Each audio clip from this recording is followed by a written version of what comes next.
哎，这是怎么了？出什么事儿了？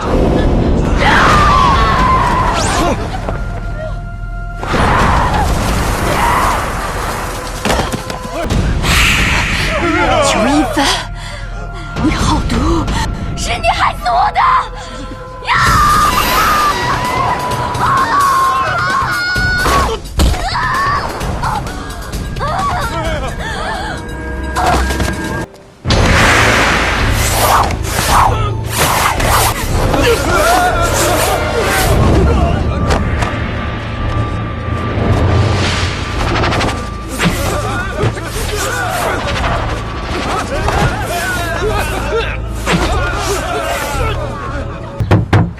小姐，赵燕小姐，要小的为你穿戴衣装吧。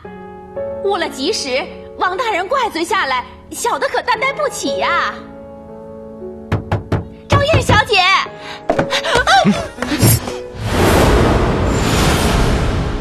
赵燕，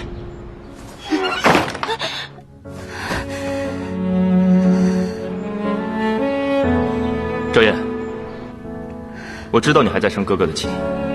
哥哥也说了很多次了，你跟天威堂的婚事是娘亲在世的时候就决定下来的，哥哥也没有办法改变，别再任性了好吗？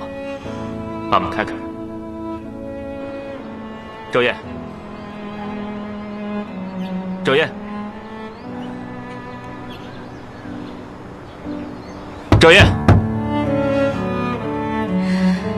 哥，你是要逼死我吗？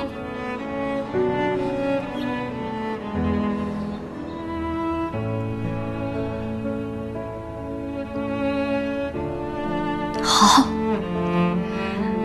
我嫁。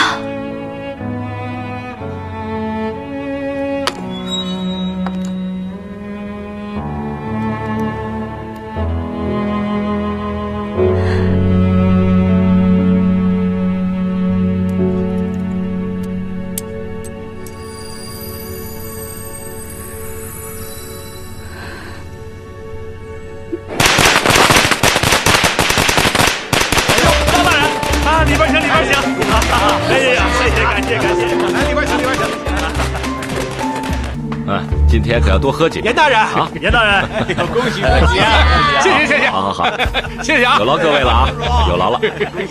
哎，不知道新娘他们来了没有？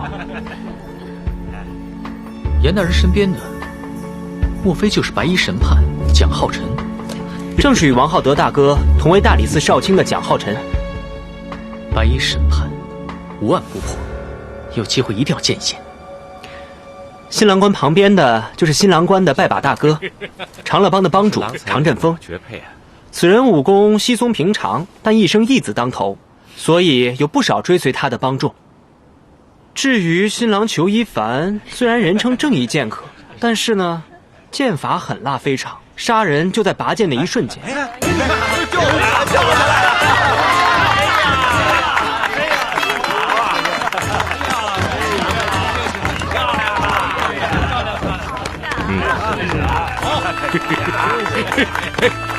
来了，多喜庆啊！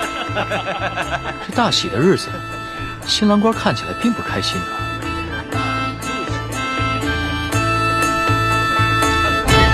真气派啊！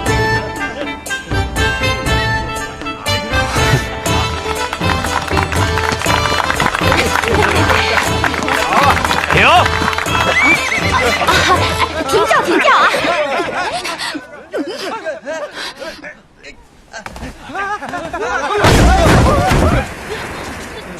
怎么了？这是怎么了？出什么事儿了？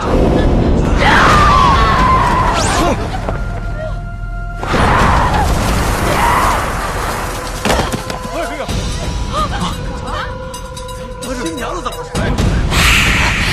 裘一帆，你好毒，是你害死我的！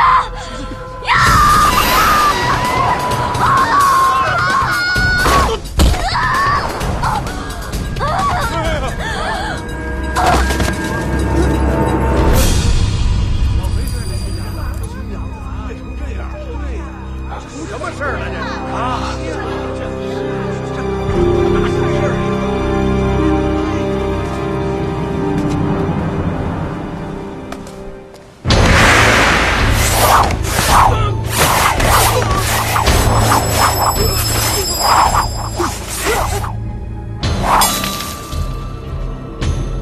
丝神针，慕容清。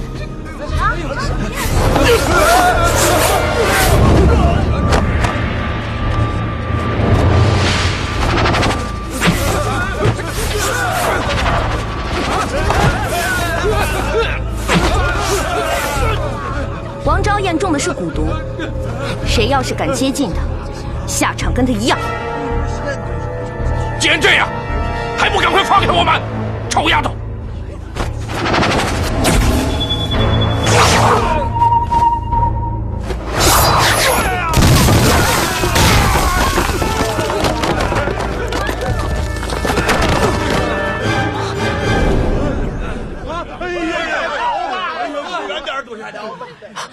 终于来了。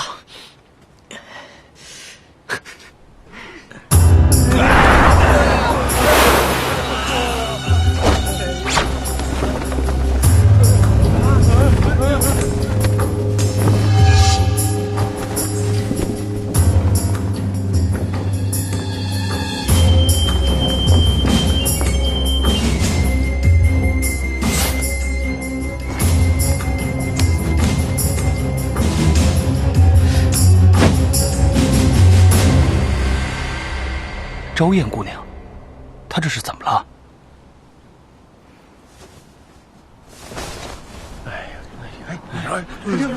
死了。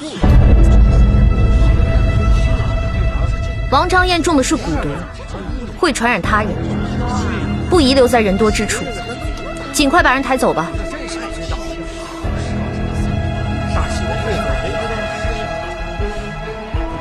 慕容宝，是。把王昭彦小姐的尸体小心移到后园无人之处，千万不要揭开布幔，10丈之内生人勿近。是。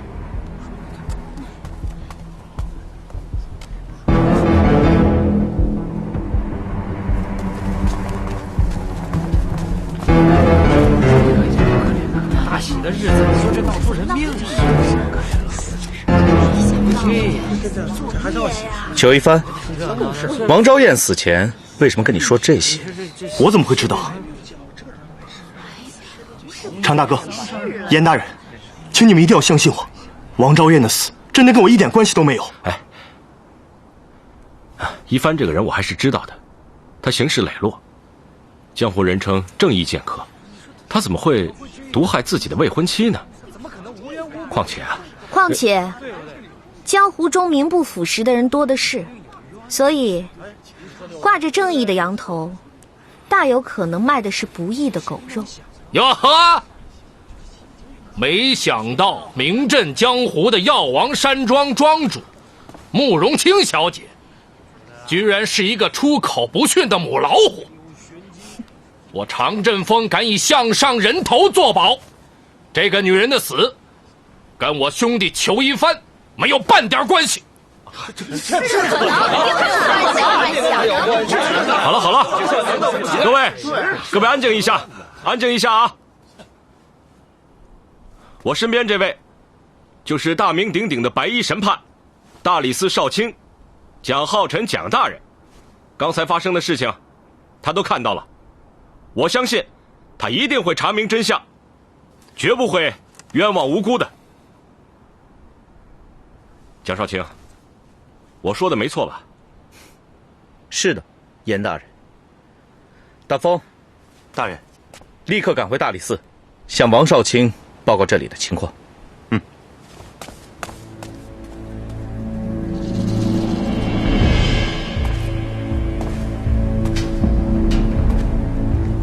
慕容姑娘，请问蛊毒发作需要多长时间？最快也要1个时辰，所以不能说出午时之后行踪的人，便是疑凶。裘一帆，5时之后你在哪里？我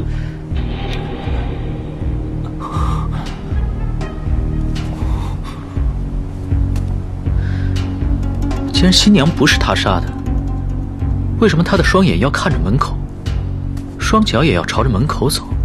难道新娘真是他杀的？所以他心虚想逃。不，新娘不是裘一帆杀的。墨雨，走。哎，一帆，你快说，5时以后你到底在哪儿？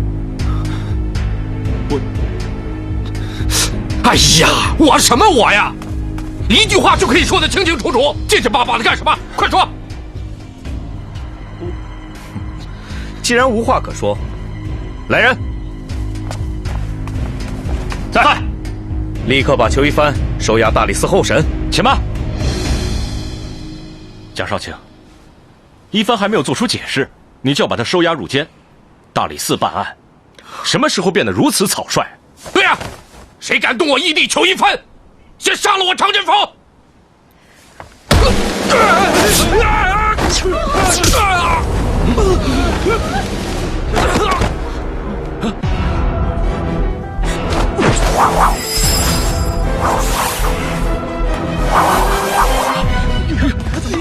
常帮主，常帮主，常帮主，常帮主，我去把他追回来，我会给大家一个交代。不用了，严大人，裘一帆逃不出我的一根线。常帮主，立刻封锁天威堂。是。小姐，张燕姑娘的事情已经安排好了。我想狄仁杰是不敢跟你碰面，我们还是不要多管闲事，赶紧走吧。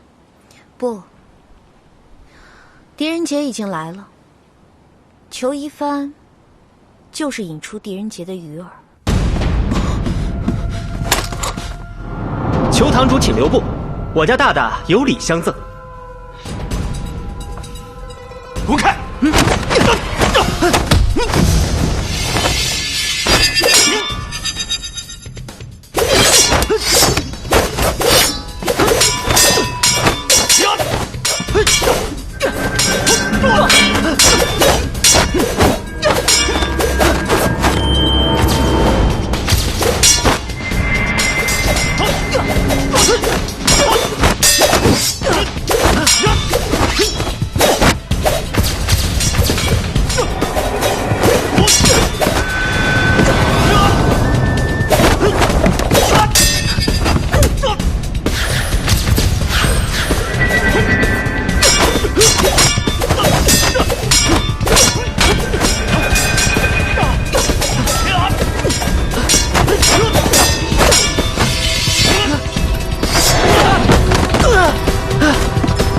墨雨，小心！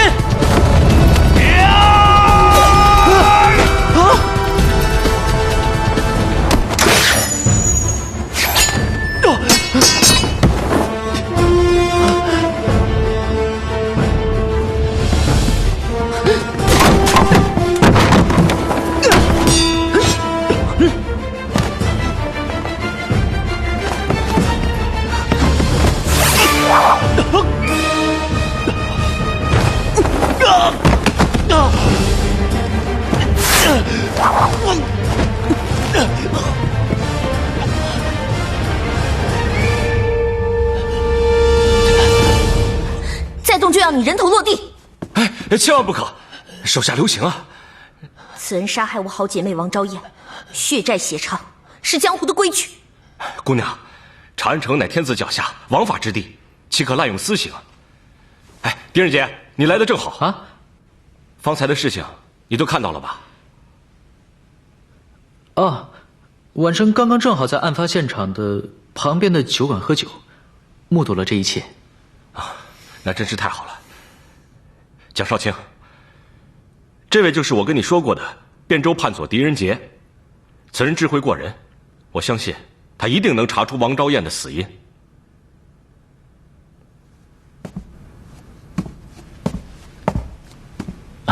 下官参见蒋少卿。你就是凭机智斩杀萧朝天的狄仁杰？嗯，好。既然严大人极力推荐，本少卿也乐得旁边轻松。狄大人，请吧。狄仁杰，那王昭燕究竟是谁害死的？不知道，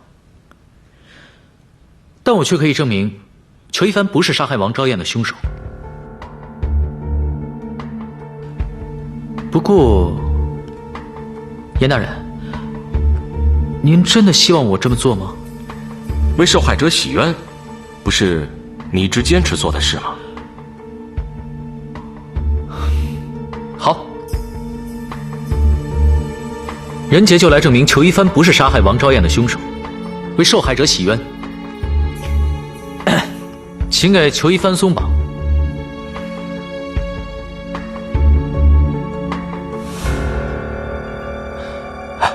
这位姑娘，这里已经被我们包围了，裘一帆无路可逃，你还是想把他放了吧。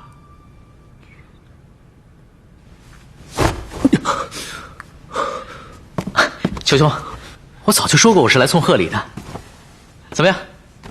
没事吧？狄仁杰，你真的可以证明王昭燕不是我杀的？当然可以。谋杀呢是需要有动机的。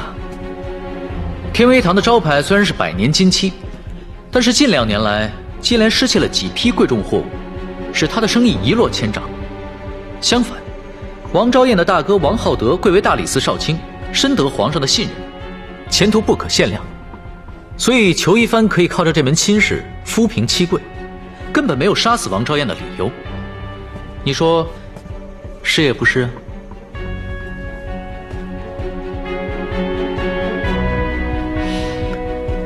你不回答也可以。墨云，喝酒去吧。狄仁杰，等一下。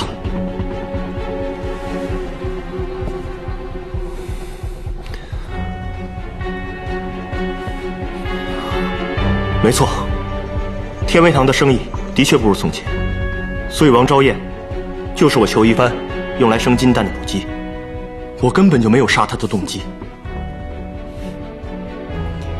严大人，看来你所托非人了。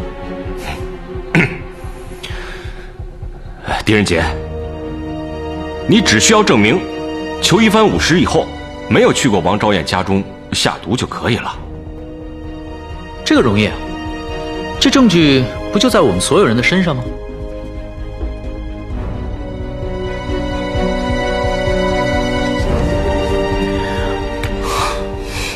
王裘两家在京城的相交遍天下，今日两家联姻，京城的大小商铺为了一尽情谊，便从大清早就开始燃放鞭炮。无论是大街小巷，还是王裘两家的门前街道，都铺满了厚厚的鞭炮碎屑。所以，谁曾在大街上走动，到过王昭燕的家毒杀王昭燕，谁的鞋底必定沾满了鞭炮碎屑。不信的话，大家可以看看自己的鞋底。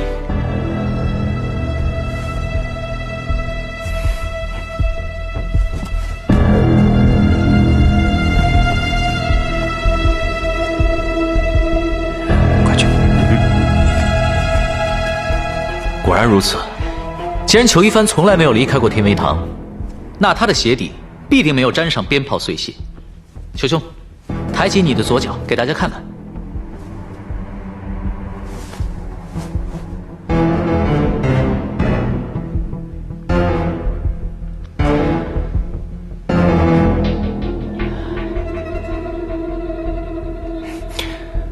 狄仁杰，一帆之前和我们一起到天威堂的门口等候王昭燕的花轿，他的鞋底沾了鞭炮的碎屑，也是有可能的。对，也有可能，也有可能，但也有可能是到王家下毒时在街道上沾上的。哦，也有可能啊。狄仁杰，你再想想，还有什么办法可以证明我没有杀人？啊，我正在想，正在想。等等，虽然我不能证实裘一帆没有到过王昭燕的家毒杀王昭燕，但我却可以证实他50之后身在何处。裘一帆，抬起你的右脚，给大家看一看吧。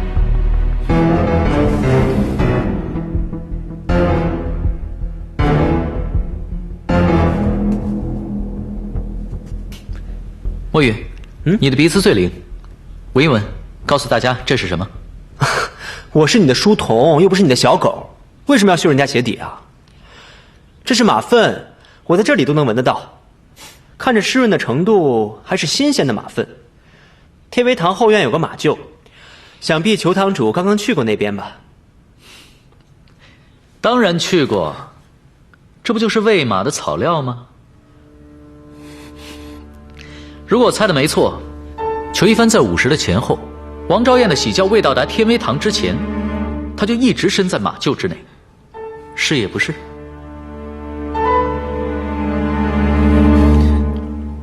是。你肯定？我肯定。午时之后，我一直待在马厩，没离开过，一直到未出吉时，我才返回天威堂。所以，我根本不可能到他家去杀人。那你待在马厩整整1个时辰干什么？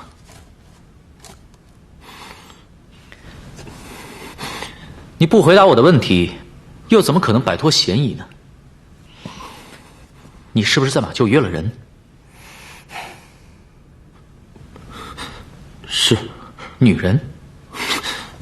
你别闹了好不好？如果不是女人，你的衣衫上为什么会有胭脂的痕迹？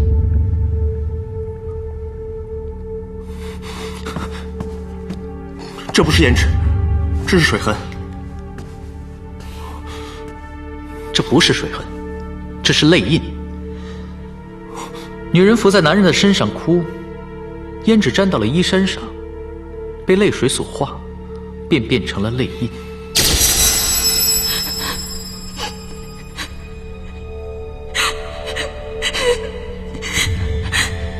一帆，你别抛弃我。一个男人在成亲的前夕，会面对3种女人的眼泪。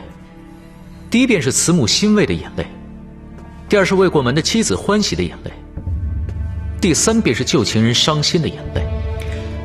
既然裘兄的父母早亡，妻子未过门便死了，所以这泪痕应该就是你旧情人所留下的吧？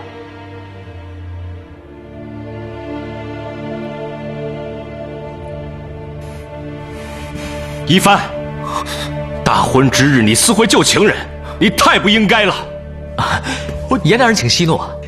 试问江湖中人，谁没有点风流韵事？这也难怪裘兄了。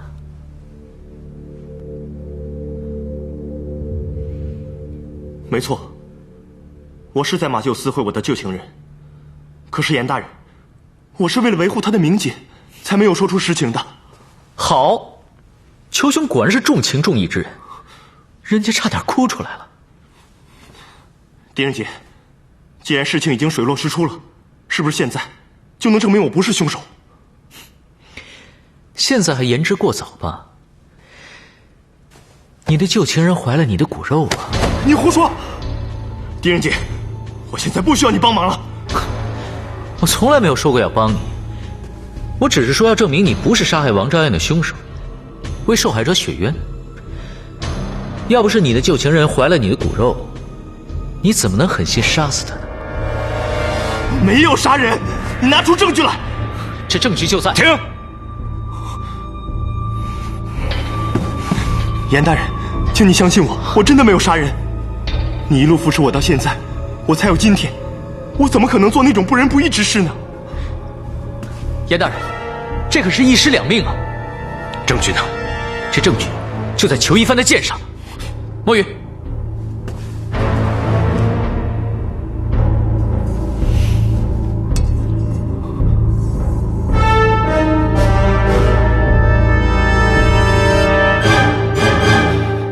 你的剑上为什么会有未干的血？你教我如何是好？我肚子里怀的是咱俩的骨肉，我不能失去他，我也不能失去你。一帆，咱俩干脆离开长安，去什么地方都好，我这一生都跟定你了。可是，如果我现在就离开的话，我……好，你不走，我就到喜堂去，死在他们面前。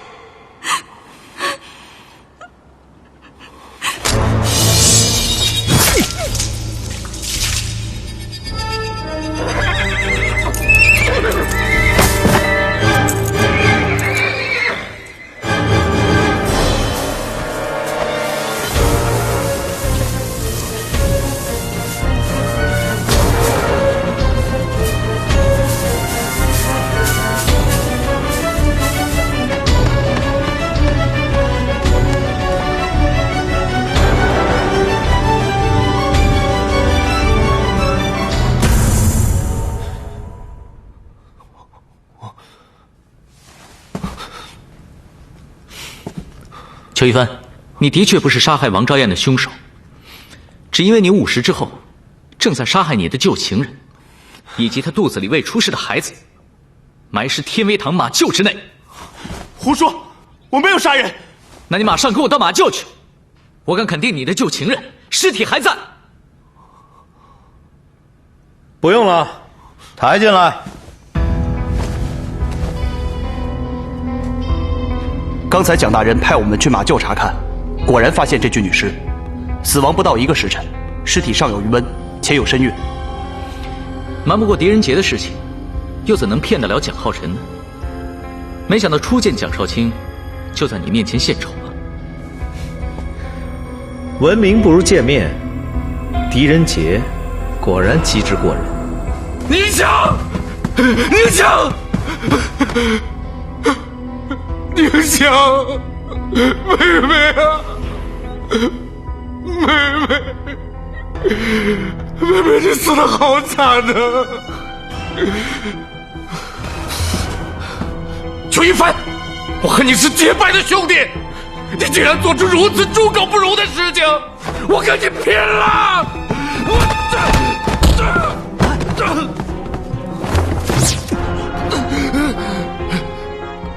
常振锋，我一定还你妹妹一个公道。来人了，来，把她带走。一帆，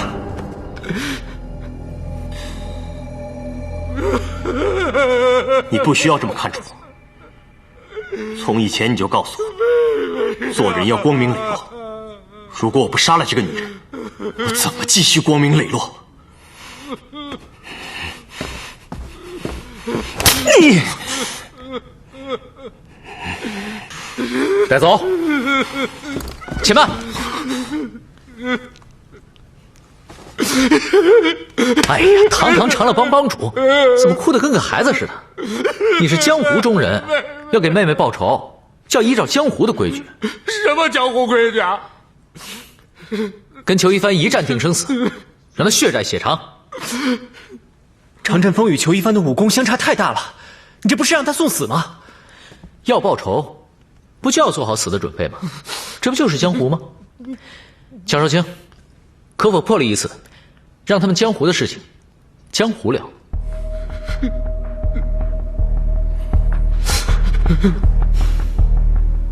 严大人，你意下如何？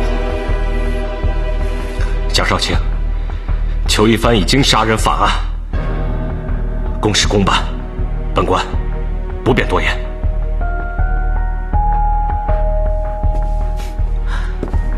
好，我也想知道你葫芦里卖的什么药。本少卿就破例一次，只要你裘一帆能杀了常振锋，我就答应将你无罪释放。多谢蒋少卿。温宇，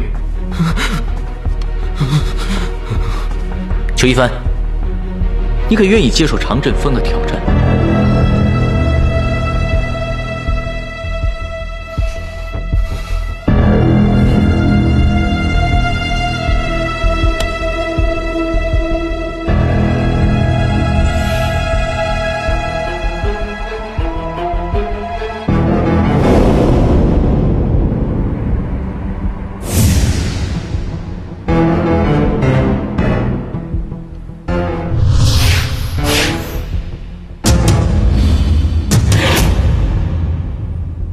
蒋少卿，是不是我杀了常振锋，官府也不会追究？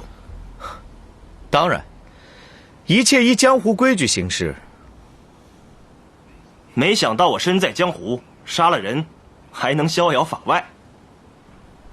狄仁杰，谢谢你送的这份大礼。送佛送到西天去。好，现在就让我给你们俩作证，我数3声以后，你们就拔剑开战吧。1、2、3。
我早说过，我是为受害者洗冤的。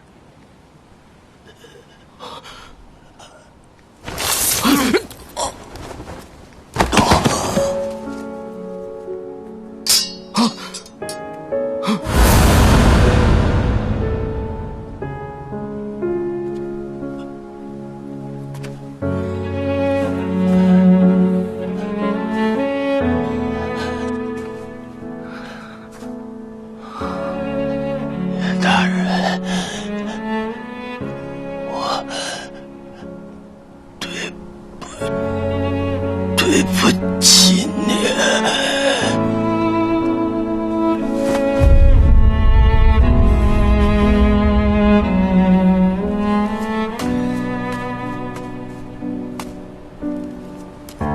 严大人，对不起。不，你做的对，只是我有负一帆家人的嘱托。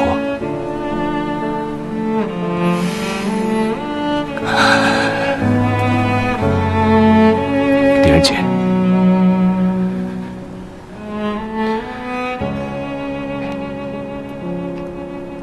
做得好。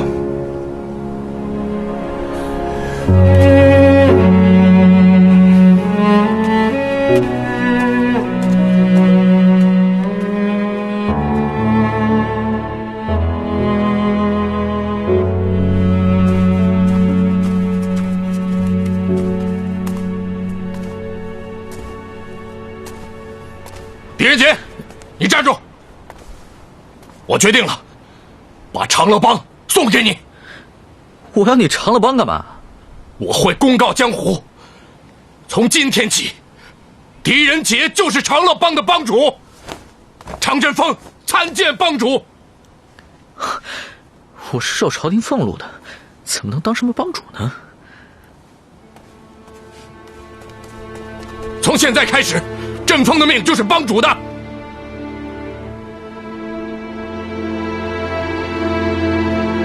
哎，还有我常振锋送东西不要的，你给我站住！小姐，我们也走吧。看来狄仁杰并不想见你。会见的。狄仁杰是个聪明人，聪明人就会自寻烦恼。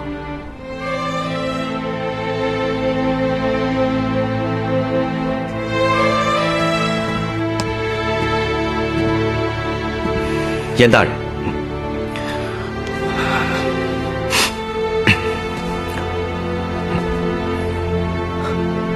严大人，浩辰可在外等候？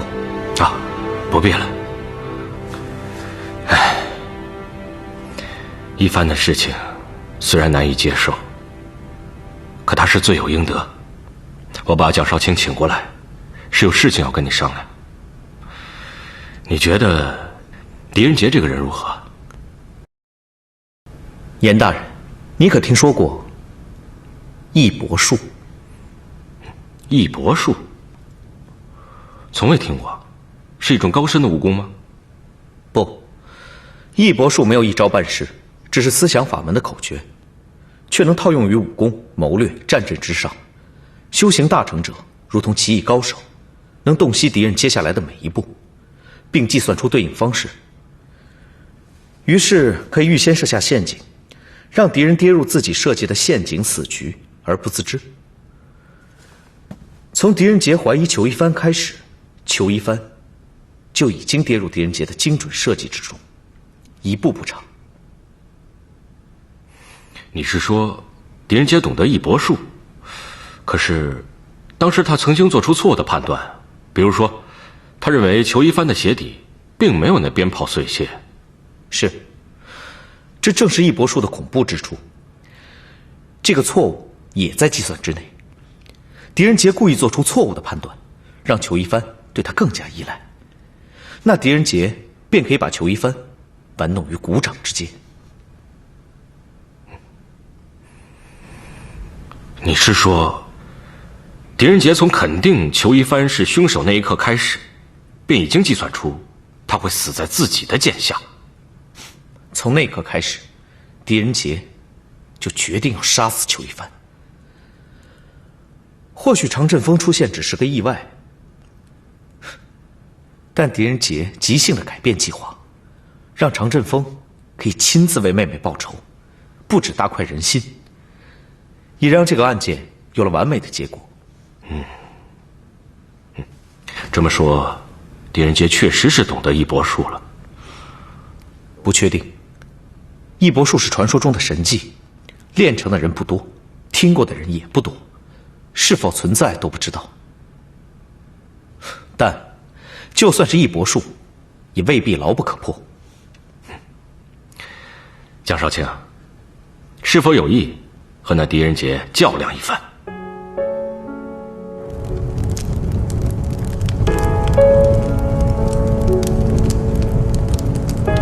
我怎么就离开一会儿，我妹妹就成这样了？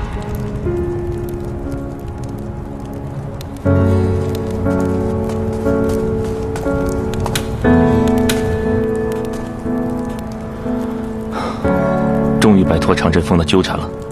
这甩掉常振锋，比对付裘一帆还费劲。王大哥，这事情还没查明白，你怎么就放火烧尸呢？慕容清说，蛊毒除了用火烧之外，根本无法去除，会继续疑惑，所以我不得已而为之。任杰，现在大家都在猜测，说是因为昭燕不满我逼着她和裘一帆成亲，才会服毒自尽。但是因为实在太讨厌裘一帆，所以才会嫁祸于他，想把他拉入地府，却没想到被你误打误撞，为长宁乡洗雪沉冤，也算是天意。昭燕任性刚烈，这样做也是有可能的，但这件事还是有太多的疑点，难道王大哥就不想查明真相吗？想，当然想。只是最近公事私事实在搅得我精疲力尽，觉得有些累了。昭燕之死确实是有很多的疑点，但是眼下朝廷更有一件大案，让我和蒋浩辰非常苦恼，所以昭燕指示，还是等侦破了这件案件之后再做调查。王大哥和蒋少卿合称长安两大神判，文武皆决，什么样的案件可以让你们俩头疼？不知小弟可否帮忙？我当然希望你能够帮我，但是这个案子牵扯到皇室宗族之秘，实在是不便外泄。就为狄仁杰破例吧。王大人，节哀顺变，感谢二位大人的关心。刚才蒋大人何出此言？眼前这件大案，你我联手都没理出个头绪，实在枉为大理寺少卿。因此严大人提出建议，说让狄判佐加入调查。凭着他过人的智慧，说不定会有突破，也不一定。不知道王大人意下如何？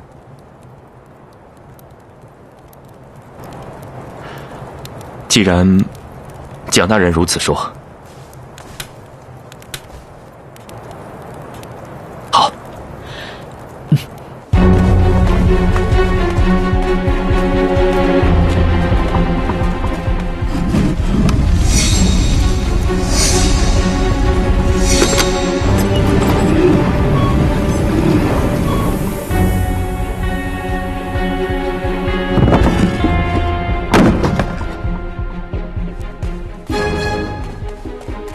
这个案子就是从这具尸体开始的，所以我们把它封存在这个冰窖里。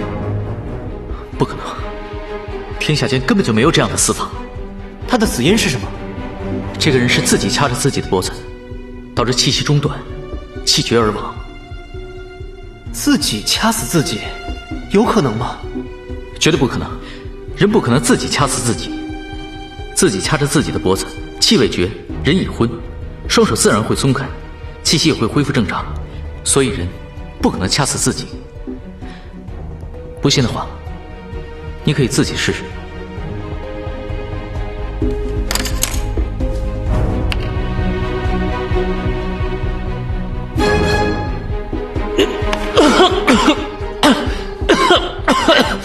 是有些难受，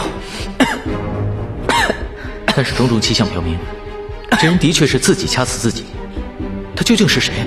他是御医方太极，皇后派他来给武媚娘检验身体。据当时在场的证人说，他是死于武媚娘的验圣之术。什么是验圣之术啊？验圣之术，即是巫术。三位大人，如果要让人杰相信巫术可以杀人的话，那等同于让人杰相信人可以自己掐死自己一样荒谬。我倒觉得武媚娘不简单，说她会验圣之术，我也不觉得奇怪。江少卿，我倒觉得武媚娘只是一个普通的弱女子，不简单的不是她，而是人的命运。自从她进入后宫，她的人生其实早就交出去了。这武媚娘究竟是个什么样的人？此女14岁被召入宫中，甚得先皇的宠爱，封为武才人。只是有一次，命相大师李淳风为大唐推算国运的时候，对先皇说了一句话：唐3代后，女主武王。唐3代后，女主武王。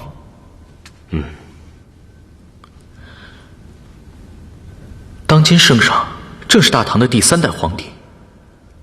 难道李淳风的意思是，下一个接任者是个女人？不单是女人，而且她还姓武。在先皇的身边，符合这个条件的，便只有武媚娘一个人。所以，她的命运便发生了翻天覆地的变化。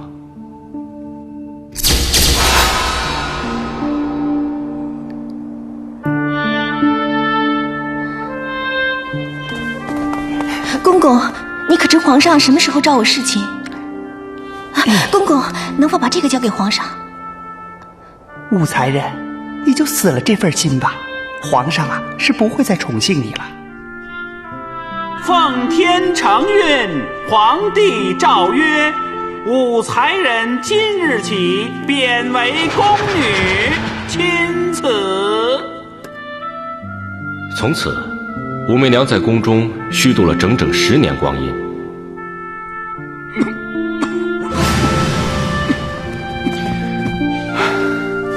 直到碰到当今圣上，当时的皇太子。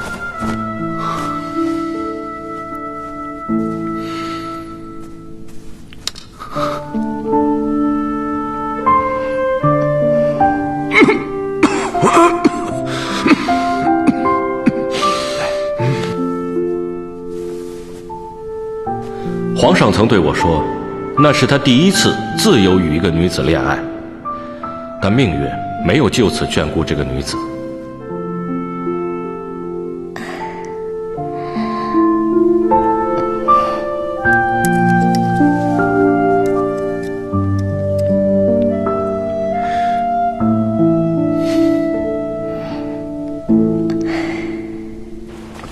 太宗病逝，武媚娘的命运再次臣服，而且更是渺茫。她因曾受先帝宠幸，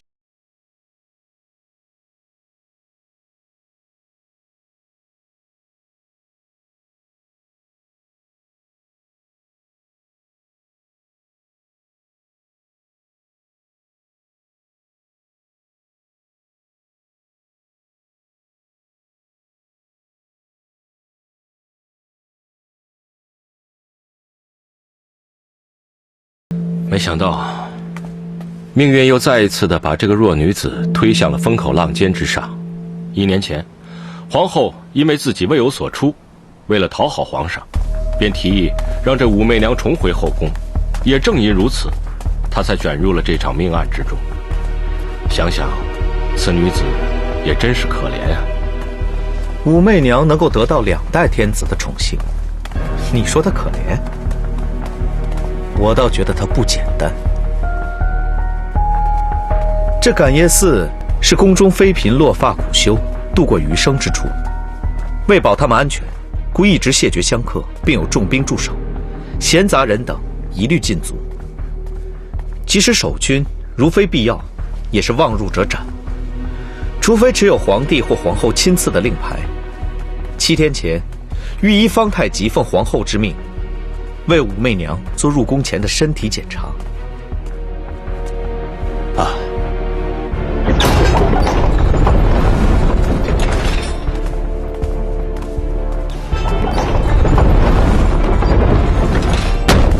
媚娘，什么事？御医死了。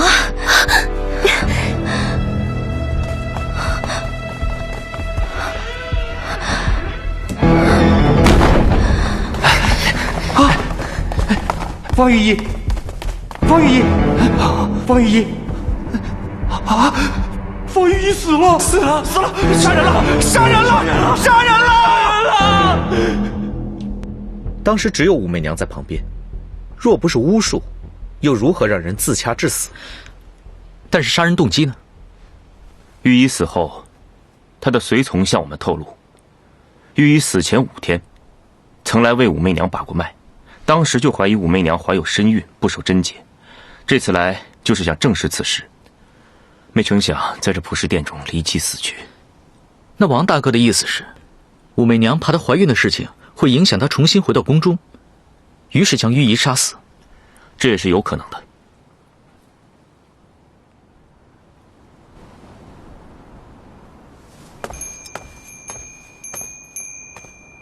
施主，请转告武媚娘，大理寺少卿蒋浩辰、王浩德连同阎立本大人及汴州判佐狄仁杰求见。请几位大人稍后。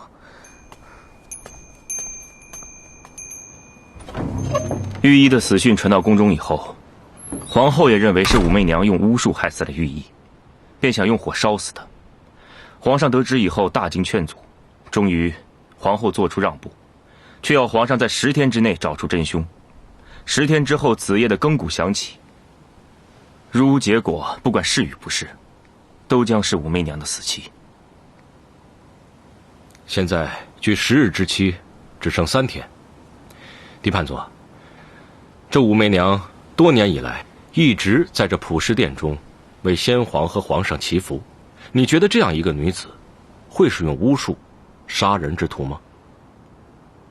仁杰在汴州初次与严大人相见，严大人正是受皇命快马赶回长安，为的是否就是此案？正是。皇上要我和大理寺2位少卿一起调查此案，好还武媚娘一个公道。只是现在还是毫无头绪。那武媚娘对御医的死有何回应？武媚娘一直不肯接见我们，也不肯对怀孕的事情做出分辨。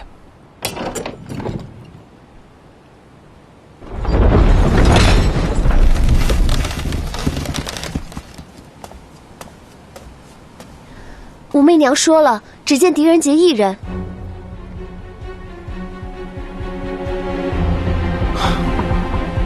狄判佐，看来此案你就是不想参与，也是不行了。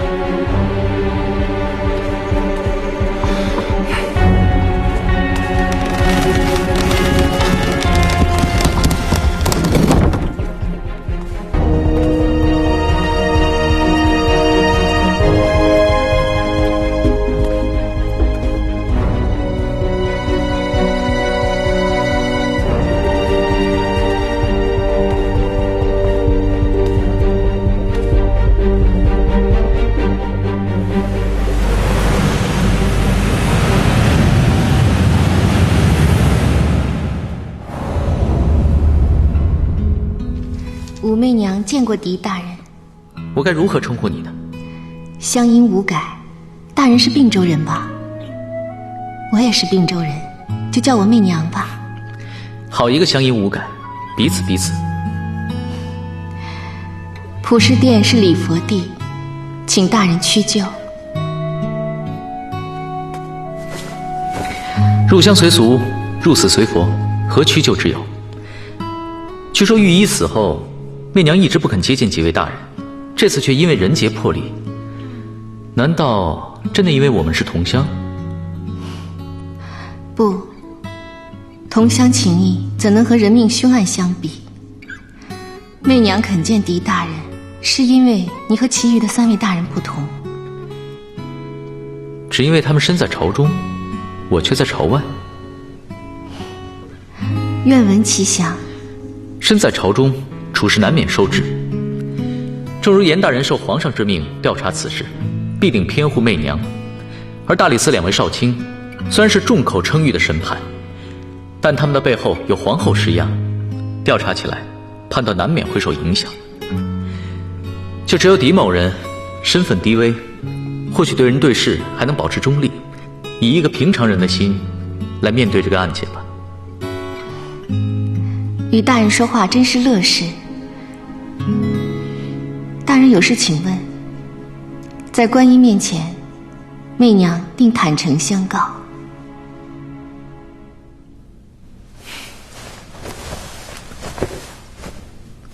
御医方太极是如何死亡的？就在此地，就在你所做的蒲团之上。当时御医正在为媚娘把脉，然后轻咳几声，便把自己饿死了。御医，御医，御医，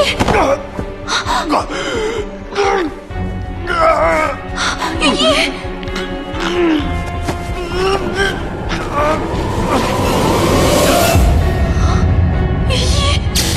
媚娘可是相信这世上有巫术？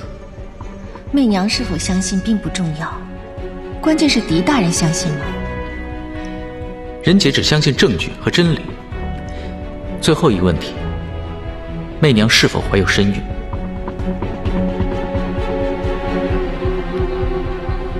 是。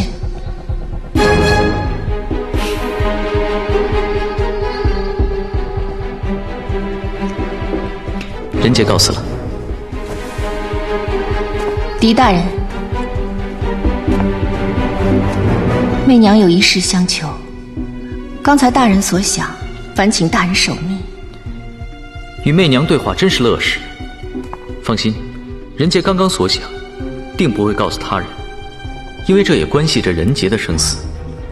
3日之内，定还媚娘一个清白。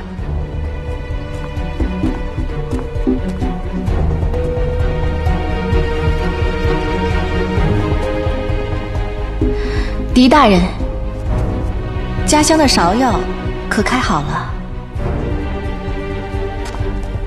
媚娘喜欢芍药。小的时候，外婆总采来给我们酿胭脂。我也很久没有回到并州去了。现在已经6月了，想必芍药快开了。大人请便。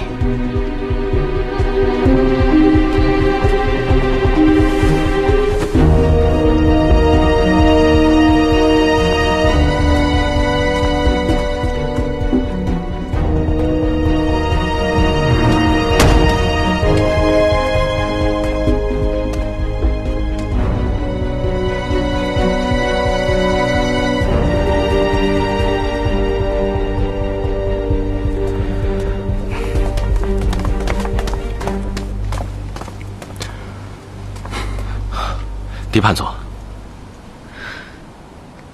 这普氏殿跟感业寺其他殿堂的结构很是不同，而且格格不入，是同时建造的吗？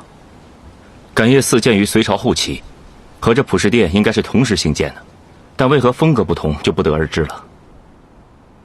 那为什么把普氏殿建得这么与众不同呢？狄判佐，不要再纠缠这个问题了。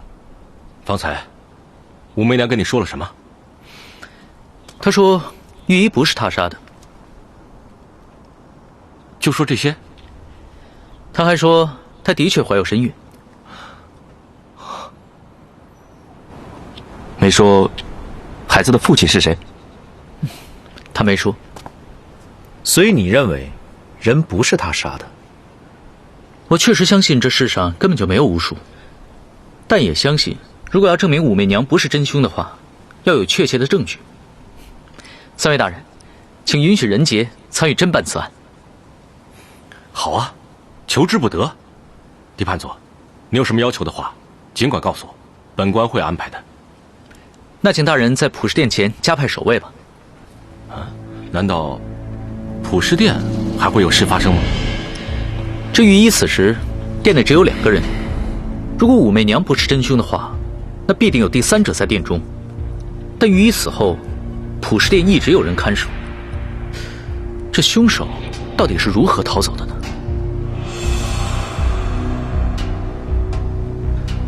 所以你相信凶手还在普世殿？我刚刚去看过了，机会不大，但有可能。有这个可能，便不能放过。我们即刻加派人手，我来亲自彻底搜查此殿，一策万全。那任杰待会儿去找一个朋友，或许他可以帮助任杰解开这御医自掐而死的谜团。我回来后就跟王大哥一起搜查普世殿吧。那倒是好。你要找的朋友是慕容姑娘吧？对，这慕容姑娘是药王山庄的庄主，这医术冠绝江湖，而且见识渊博，说不定可以从她口中得到一些线索也未定。况且，因为王昭燕的死，我也有事情要问她。好。慕容姑娘住在凤来客栈，她这几天可能会离开，你要找她的话，要快一些。哎，那这样吧，李判佐，你马上去找慕容清，我和蒋少卿呢，赶紧回宫里向皇上禀告。王大人，你就留下来继续调查。好，10日之期只剩下不到3日，事不宜迟，我们分头行事吧。蒋少卿，走。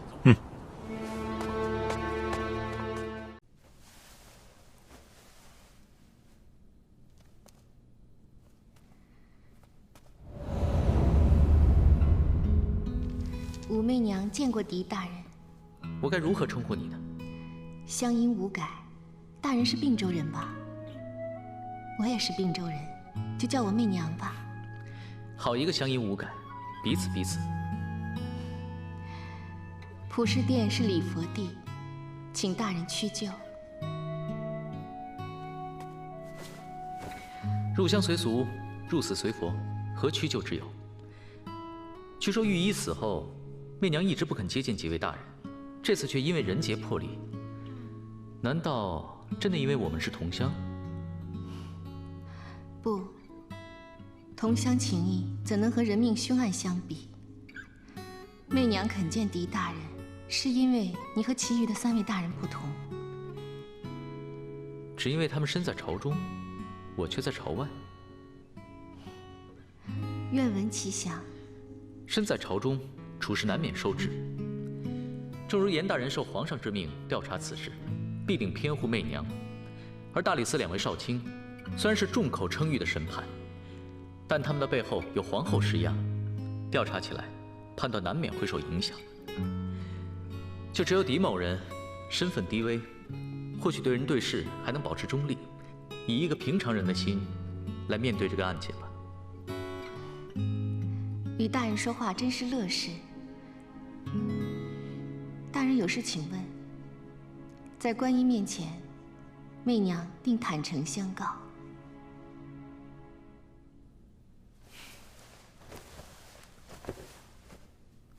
御医方太极是如何死亡的？就在此地，就在你所做的蒲团之上。当时御医正在为媚娘把脉，然后轻咳几声，便把自己饿死了。御医，御医，御医，御医。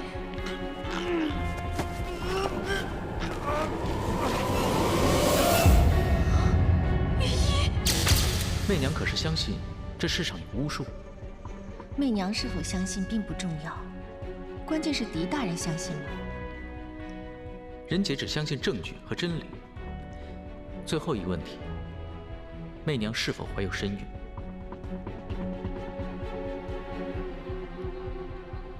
是。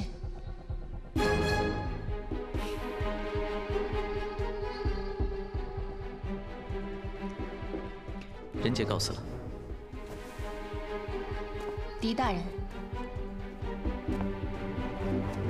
媚娘有一事相求。刚才大人所想，烦请大人守密。与媚娘对话真是乐事。放心，人杰刚刚所想，定不会告诉他人，因为这也关系着人杰的生死。3日之内，定还媚娘一个清白。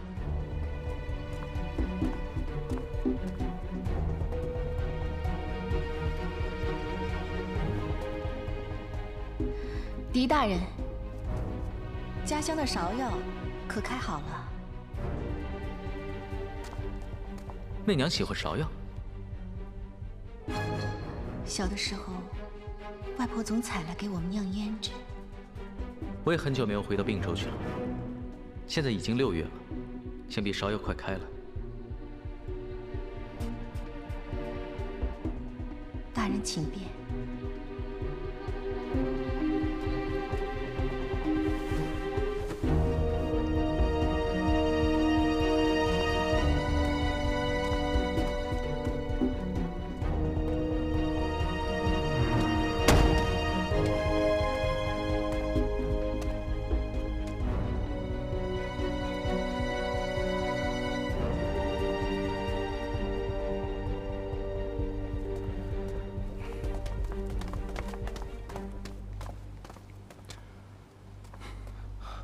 狄判佐，这普氏殿跟感业寺其他殿堂的结构很是不同，而且格格不入，是同时建造的吗？感业寺建于隋朝后期，和这普氏殿应该是同时兴建的，但为何风格不同就不得而知了。那为什么把普氏殿建得这么与众不同呢？狄判佐，不要再纠缠这个问题了。方才，武媚娘跟你说了什么？她说御医不是她杀的。就说这些？她还说她的确怀有身孕。没说孩子的父亲是谁？她没说。所以你认为人不是他杀的？我确实相信这世上根本就没有巫术，但也相信，如果要证明武媚娘不是真凶的话，要有确切的证据。3位大人，请允许人杰参与侦办此案。好啊，求之不得。狄判佐，你有什么要求的话，尽管告诉我，本官会安排的。那请大人在普氏殿前加派守卫吧。难道普氏殿还会有事发生吗？这御医此时殿内只有2个人，如果武媚娘不是真凶的话，那必定有第3者在殿中。但御医死后，普氏殿一直有人看守，这凶手到底是如何逃走的呢？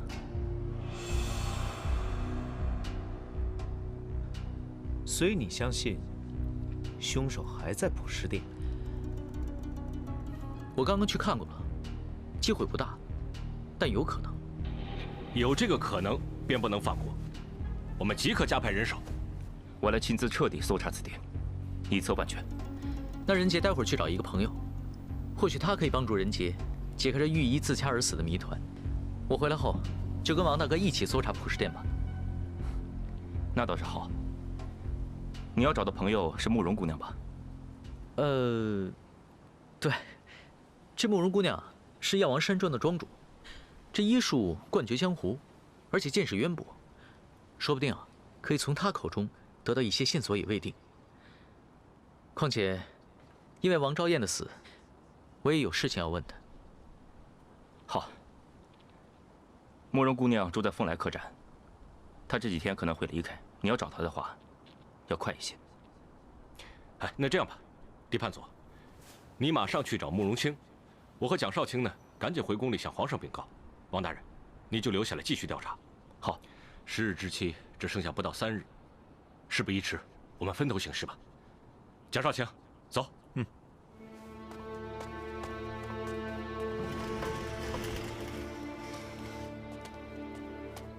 看来你是不相信武媚娘是凶手吧？她不是。为什么这么肯定？她是否跟你说了什么？你刚才却没有说出来。不，正是因为她有些事没告诉我，所以我才认为她不是凶手。我问她是否怀孕了，她很爽快的就承认了，却没有说出孩子的爹是谁。难道你猜出了谁是孩子的爹？他是谁？说不得。说不得？说不得就是孩子的爹，你也不要再问了。等他孩子的爹亲口承认吧。就因为我猜出了孩子的爹是谁，故此武媚娘根本就没有杀死方玉一的动机，所以她根本就不是凶手。任杰，王大哥有何指教？王大哥是不想任杰参与调查吗？真是什么事情都瞒不住你。来，王大哥如果想让任杰调查，便早会对任杰明言，不用严大人和蒋少卿提出。只是昭燕的事让你无辜的牵扯进来，魏兄真是于心不忍。王大哥何出此言？难道调查真相不是您所希望的吗？任杰，有时候真相更是令人难以承受，尤其此案牵扯之广，完全会出乎你的意料之外。关键是，一旦查出真相，后果更是不堪设想。任杰，你我是交心好友，我希望你能答应我一件事情：如果此案威胁到你的性命，你要即刻抽身，辞官返回并州，从此不再涉足官场。王大人，真的这么严重吗？你答应我。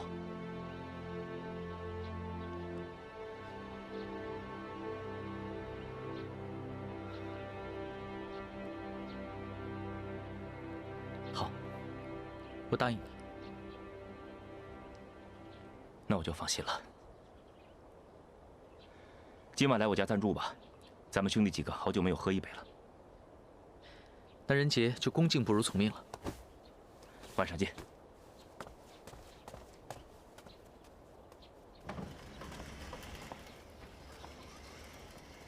看来这王大人一定知道一些有关此案的重要秘密。这秘密不但重要，还会威胁到人性命。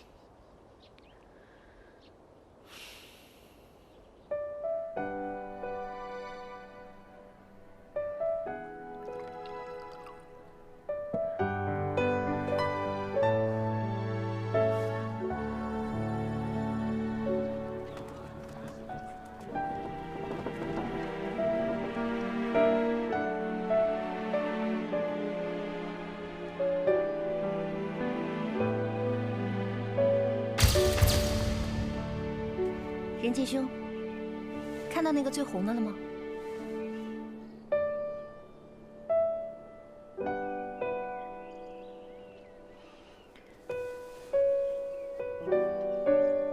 哎，等等，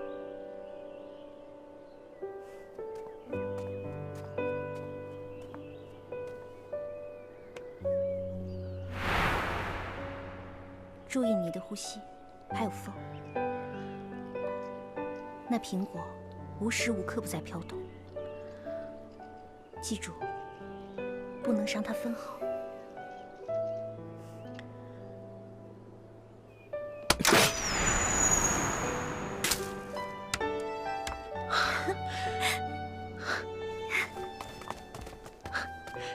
师傅大人，任杰这次的作品，你还满意吗？确实进步不少，今晚可以陪为师多喝3杯了。那我就恭敬不如从命了。任杰，知道我为什么教你用铁笔做暗器吗？是想你今后遇到危险的时候，可以做防身之用。任杰只是一个小小的书生，又不是什么闯荡江湖的大侠。就是因为你是一介书生啊。人的一生很难说什么时候会遇到危险的。你为人太善良，我怕你被人欺负。慕容清是我的师傅，谁敢欺负我？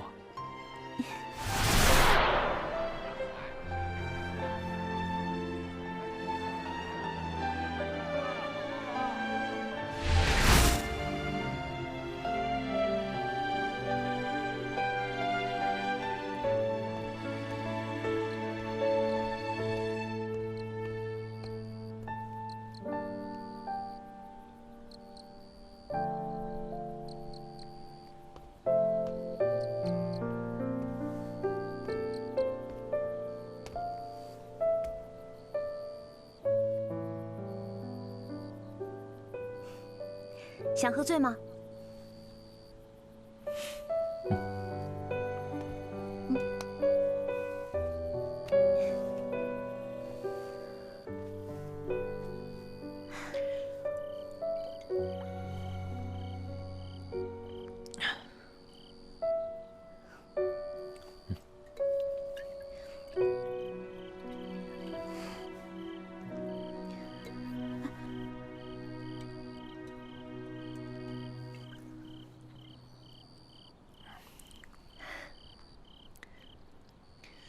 还记得当时我来药王山庄拜师学艺，姑姑根本不肯收留我。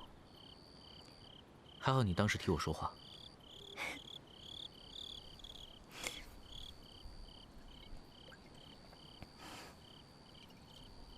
谁叫你一进来就莽莽撞撞地打碎我最心爱的酒杯啊？谁叫我当时马上就闻出来，那就是20年前酿的女儿红。谁知你立刻就说这是好酒，打碎了可惜。你这个女酒鬼啊，分明就是想找个人陪你喝酒。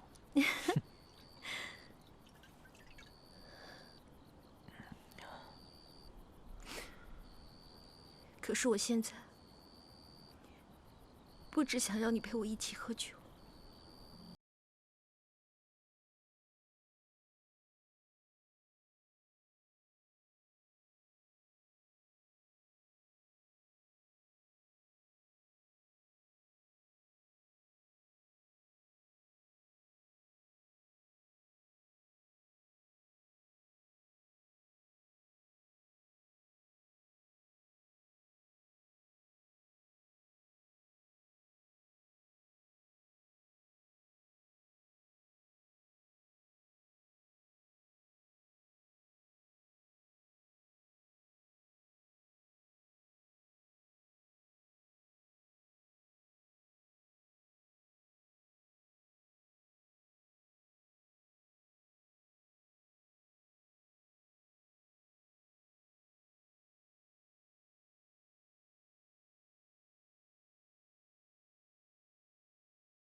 为何在这里站了1个时辰多了还继续站着？你是怕他不肯见你吗？不怕，因为他正在等我。那你为什么还不上去啊？你这么一直望，脖子不酸吗？好好好，我投降，好吧。唉。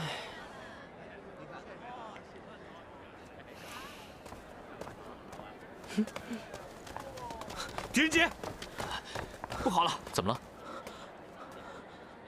王浩德出事了。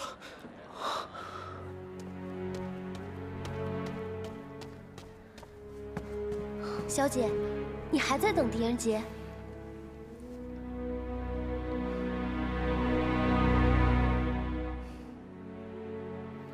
用不着你管。我怎么能不管？我们要赶在城门关上之前离开。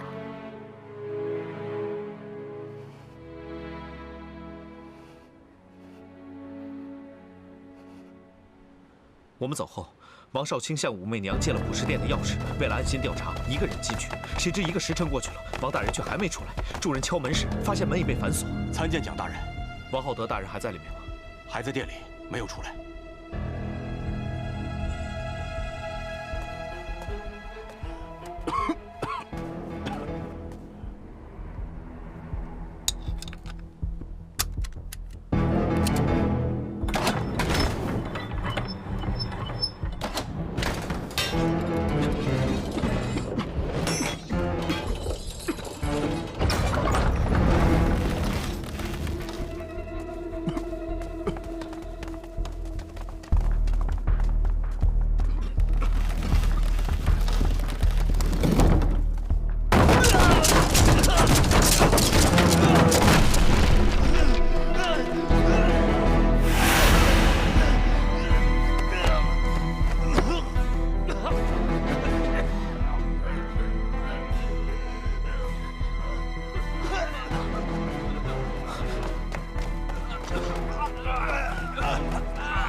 这里交给我，你快去救王大人。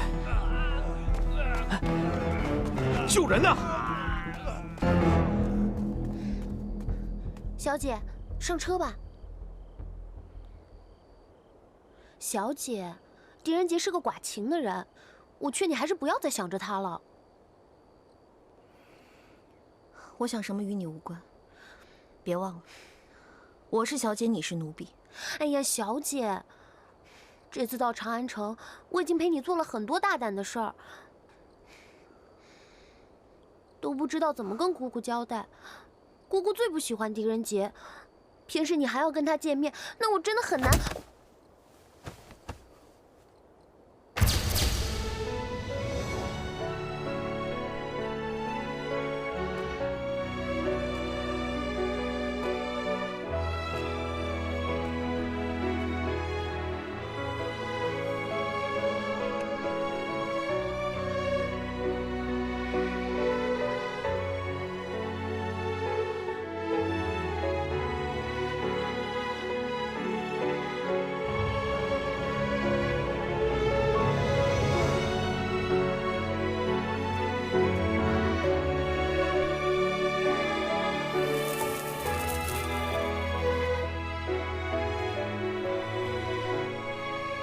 我宣布，从今以后，慕容清便是我药王谷第20代谷主。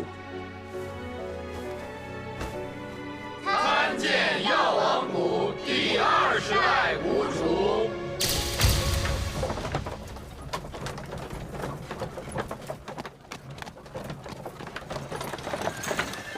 谁敢挡路？我要慕容清跟我走。王浩德大哥受了重伤，谁下的手？我。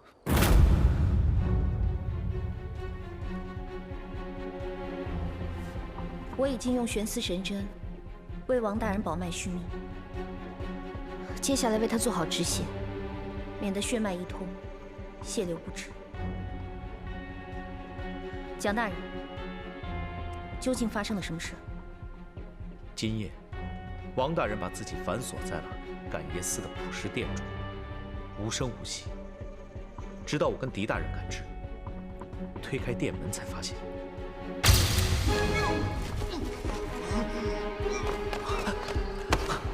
王大哥，王大哥，坚持住，人家来救你！王大哥，坚持住啊！墨云，拔剑！拔剑干嘛？将王大哥的手齐腕斩下！快，来不及了！啊！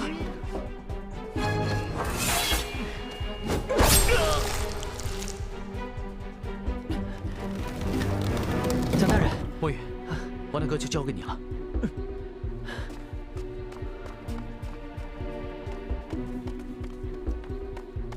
大人，感业寺的官兵已经全部都死了，他们都是自己把自己给掐死的。大人，不会真的有鬼吧？传我令下去，立刻封锁城门，擅自出入者斩。另外再派3万士兵去巡逻长安城，一旦发现可疑人物，立刻收监。是。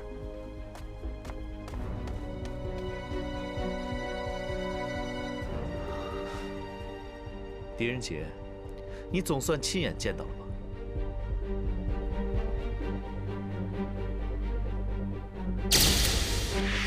王大人的性命总算是保住了。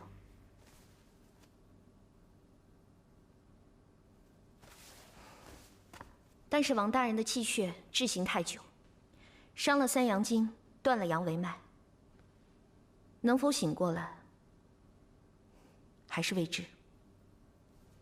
活着就有希望，王大哥是个铁汉，定能熬过去，这我不担心。慕容姑娘，你相信人可以掐死自己吗？不信。难道是有冤魂索命？我狄仁杰从来没见过杀人的鬼，只见过杀人的人。但无论他是鬼还是人，我定会把他抓出来，还王大哥一个公道。蒋大人，可否带我去看一下守卫的尸体？请。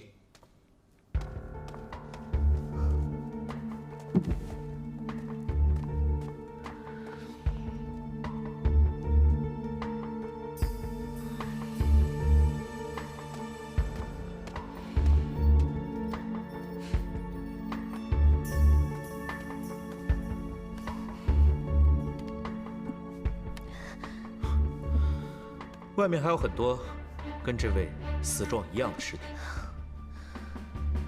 这的确是被人掐死气绝的迹象，但是又是如何做到的呢？银针，是。任杰兄已经用银针测试过了，他并没有中毒。青山流水一份，是。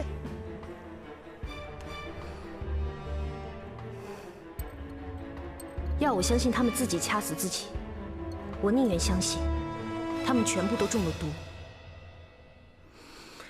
这青山流水是我们药王山庄的秘方，如果血中有毒的话，这青山流水便会变成绿色，毒性越强，色泽越深。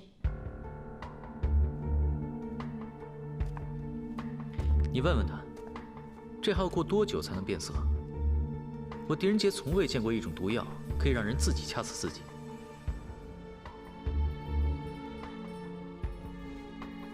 他应该已经听见了吧？我说的话他听不见，你说的话他才听得入耳。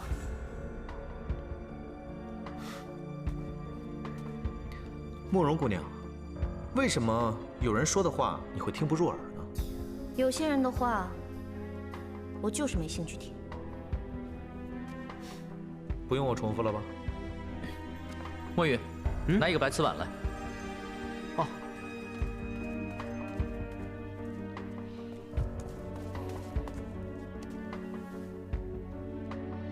把这个什么青山流水的给我。小姐。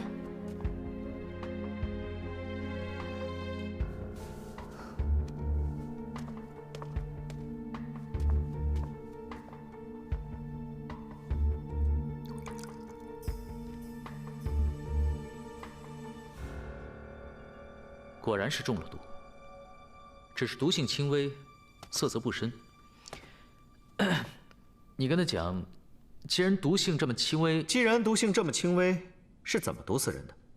而且又如何同时向这么多人下毒？你是不相信我的话？是他不相信你，我是不相信有这种毒。走。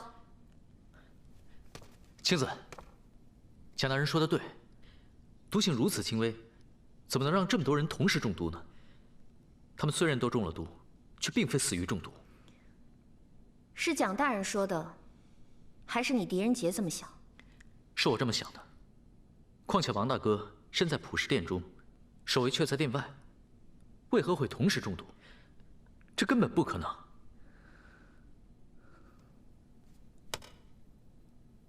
看来有一个人能替我们解答。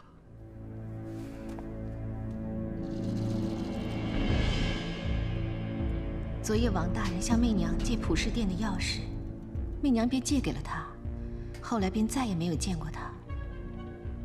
昨夜，你一直都在房里吗？正是。可有证人吗？蒋大人是怀疑媚娘与昨夜的命案有关，只是怀疑罢了，没有证据。狄大人，怀疑和谣言一样，是不需要证据的。自从御医在普世殿离奇毙命之后，媚娘的言行一直受到了监视。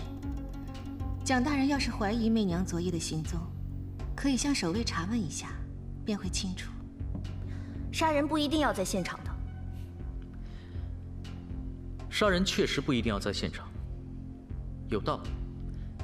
怀疑也不一定需要证据，但这杀人动机总不能没有吧？或许有人担心王浩德在普世殿中会查出什么，所以杀人灭口。普世殿的连串命案牵涉许多条人命，而受害者的死状皆和御医方太极相同。武媚娘，你既是杀害御医的嫌犯，自然也是昨晚毒害王浩德以及多名守卫的嫌犯。蒋少卿，这只是另一个没有证据的怀疑。除非蒋少卿与无知的妇孺一样，相信巫术可以杀人，那你现在就把武媚娘扣押行刑，向皇后领功。否则，你就把凶手找出来，免得2天以后，一个含冤无辜的女子被人以大火活活烧死。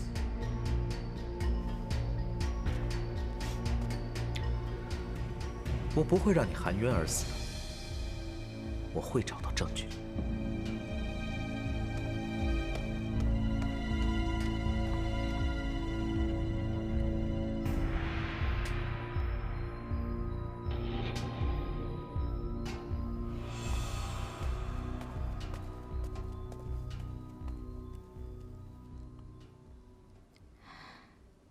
谢谢大人一直维护，只怕这真凶不易捉拿。不过无论如何，狄大人对媚娘的恩情，媚娘将永记于心。我也是同一句话，我不会让你含冤而死，我不但会找出证据，也会把凶手找出来。告辞。大人留步。大人，真凶若是想嫁祸媚娘，目的早已达到。现在他们不惜一切代价扩大事态，估计目的不仅如此。所以大人，万事小心。谢谢媚娘的关心，媚娘也请保重。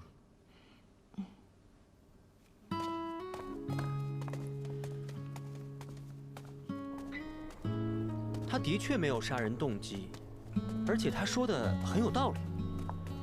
凶手不惜大开杀戒，一定另有目的。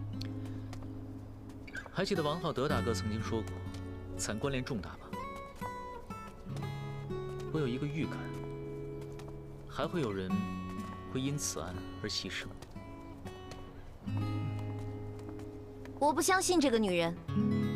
为什么？女人的直觉。虽然说她可能不是凶手，但也绝对不是个简单的女人。证据啊，慕容小姐，其他凶手不是凭直觉的。2件凶杀案都闹到她的头上，普通女人早就一哭二闹了，怎么可能还像她那样，在你们面前言笑晏晏、娓娓详谈呢？就是因为她根本没有杀人，所以她半夜敲门也不惊。我的话还没说完呢。这个女人最厉害之处，就是能够把初次见面的狄仁杰服服帖帖地收为己用，为他顶撞大理寺少卿。光是这一手段，就已经很厉害了。你这话说到哪儿去了？我只是认为武媚娘不是凶手，所以才为她说话。你说武媚娘不是凶手，证据呢？不会是光凭直觉吧？我会找到凶手，找到杀人的方法。我说了，是毒。世间根本没有让人自己掐死自己的毒，你的说法，我完全不接受。这只是你孤陋寡闻罢了。慕容宝，我们走。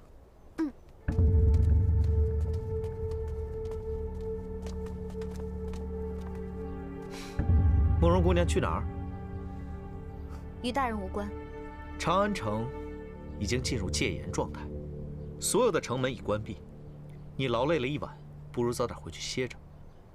浩辰这就命人送你们回客栈。我要是想离开长安城，自然会有我的方法。只是现在心情突然不错，想去西市逛逛，买一点女人家的饰品，不用蒋大人操心了。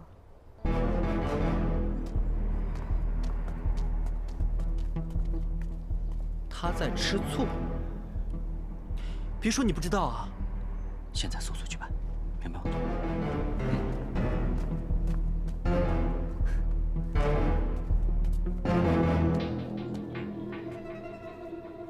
你主仆二人劳累了一夜，我在天善居设了一桌酒菜，不知两位可否赏面？这提议不错，请。好，快点！小姐，你不会真的是要逛街买东西吧？为什么不可以？当然不行了，现在街上这么乱，哪是逛街的时候啊？我们还是赶紧回客栈吧。大人，那你自己回客栈吧，我一个人逛街就可以了。小姐，你可别忘了，姑姑让我看顾着你。她说，要是你敢胡作妄为，就让我一定阻止，否则我怎么跟姑姑交代？不用担心，你被解雇了。我不管，反正我就要把你安全的带回去。解雇？什么解雇啊？我是药王山庄的庄主，难道解雇你还不可以？你已经不是慕容家的人了，也没有必要向姑姑交代了，自便吧。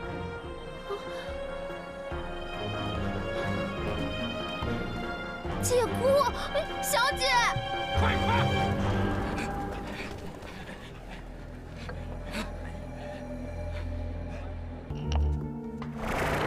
经大内御医的分析，王浩德所中的奇毒，天下间除了慕容清外，一时无人能配。还有，慕容清连夜离城的时间，刚好是王浩德在普世殿出事之后。一切线索都表明，慕容清可能就是谋害王氏兄妹的凶手。王浩德一案，皇上极度重视，嫌疑人等一律宁枉勿纵，所以我已派官兵和刀斧手把慕容清包围。只待一声令下，便立刻把慕容清拘禁审问。朝廷跟江湖一直以来保持着看不见的平衡，江湖的事就用江湖的规矩来解决，朝廷也就闭着眼办事。但普世殿的命案查办刻不容缓，要是慕容清被捉，朝廷和江湖的平衡势必被破坏，双方要是发生冲突，对彼此都是大劫一场。所以你知道，为什么我要冒着掉乌纱的风险，来拖延这2个时辰了？是不是只要证明慕容清不是凶手，便可以当什么事都没有发生？哼，我也不是一个爱自找麻烦的家伙。况且我也是学武之人，也算半个江湖中人。有些事情，我还是不想看到。哎呀，这顿饭来的真是及时啊！只是水煮七里辣劲儿不够啊。蒋大人，你的人情，狄仁杰记住了。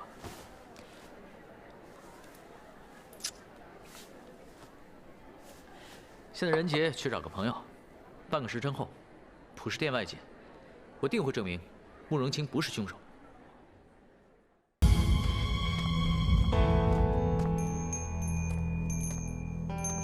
狄大人看起来胸有成竹啊。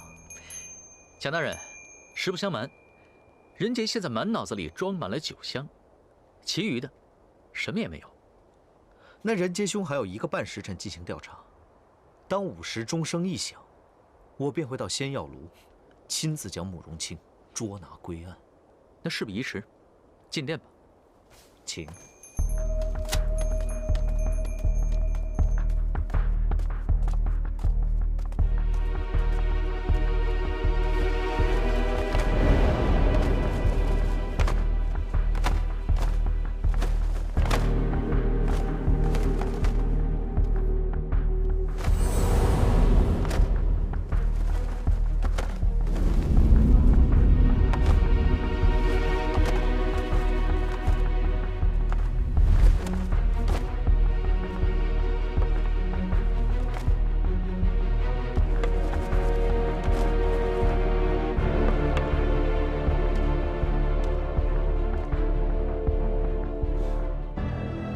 他们都是大理寺的禁卫，个个都是千中选一，能够在不破坏现场的情况下，搜集一切证据。难怪蒋大人无案不破，有这样精锐的禁卫队助你查案。请。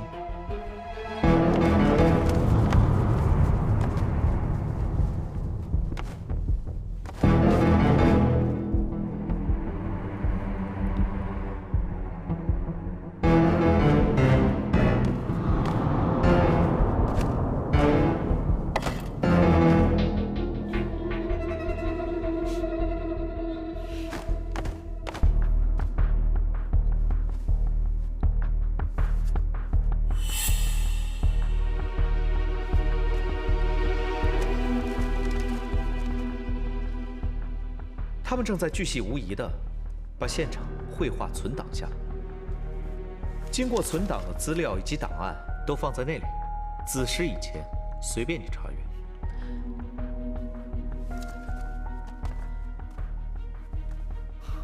这里的证物还真不少，还有这个，这是昨夜在王浩德身上搜到的。这小锤不像武器。王大哥带在身上干嘛？我也是毫无头绪。狄大人，时间不多了，好好珍惜吧。不会走远了吧？我可以在店外等你。最好，省得跑来跑去花时间。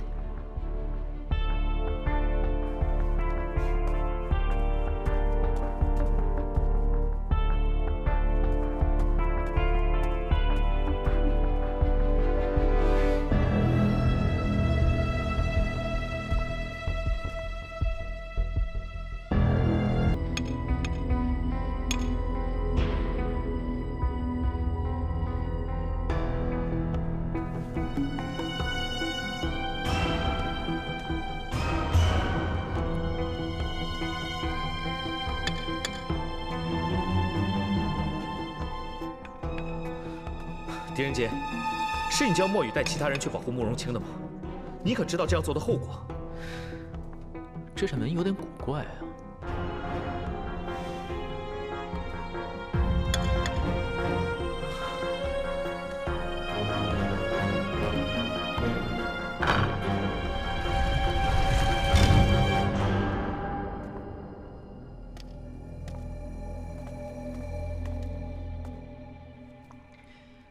王浩德大哥之所以拿着这个小锤，就是为了寻找这个密门。你看，依这里的灰尘状况来看，这扇门应该很多年没有人打开过了。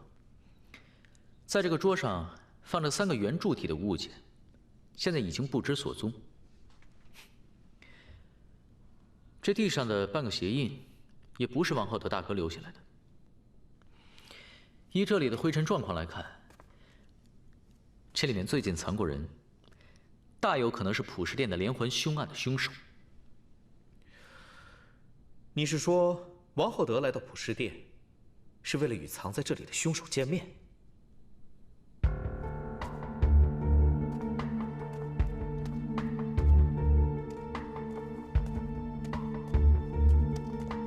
如果他们是约定好了见面，王浩德大哥为什么要拿着这个小锤去寻找凶手躲藏的地方呢？实在是想不通。一切发生在普世殿的事，背后一定有一条神秘的线，我们还没有抓到，只差这一条线。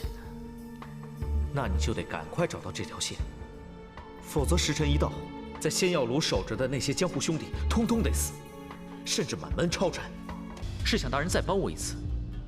如果没有大人的帮忙，人杰无法证明慕容清的清白。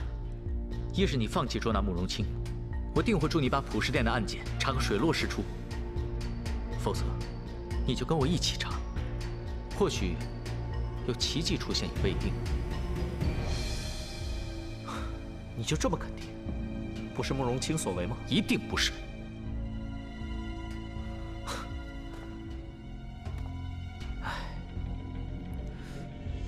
但就算有我帮忙，也未必能创造出奇迹。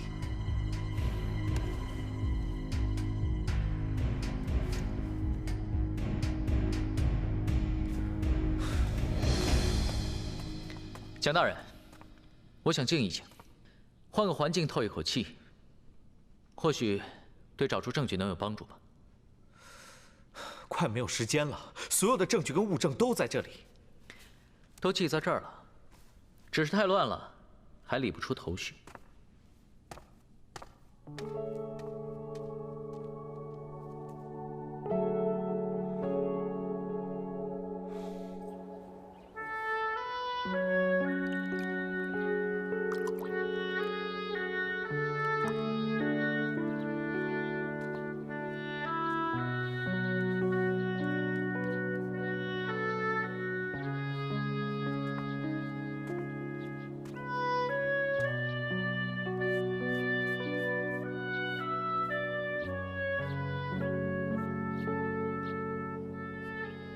难怪有人说武媚娘不简单，大罪尚未洗脱，却还有闲情逸致在这边泼墨弄彩。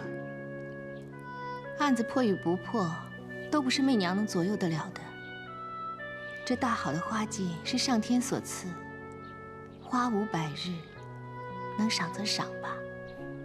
说的也是，花无百日好，能赏则赏，这才是人生。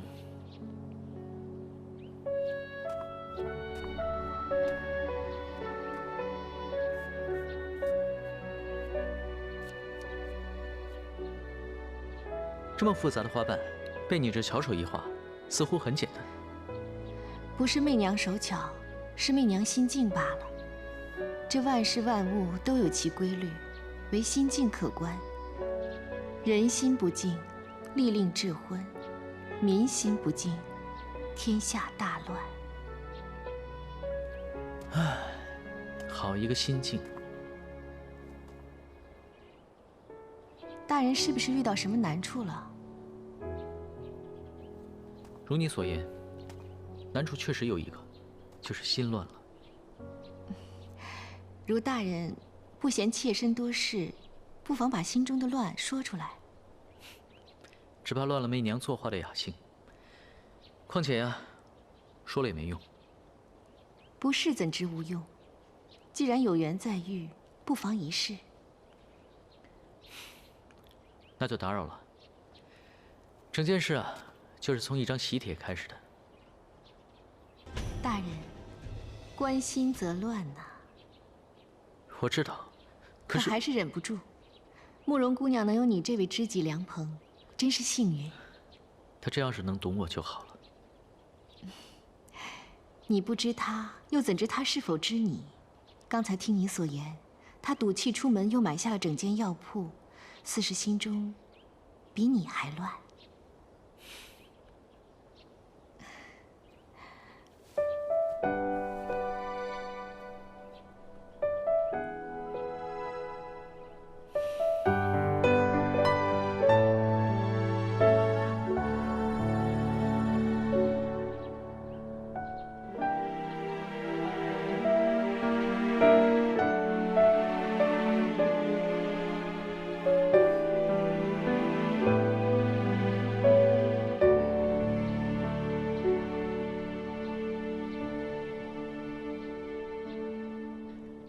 好一个情谊，没想到既能乱心，又可以释怀。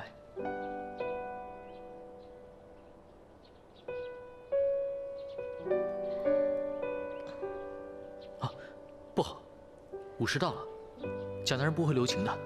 大人，关心则乱，有些问题明明简单，答案就在眼前，是因为人的心想的多了，才变得复杂难解。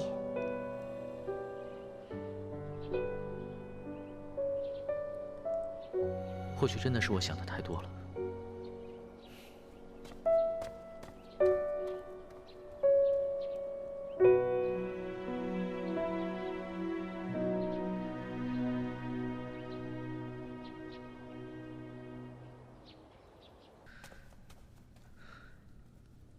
心境，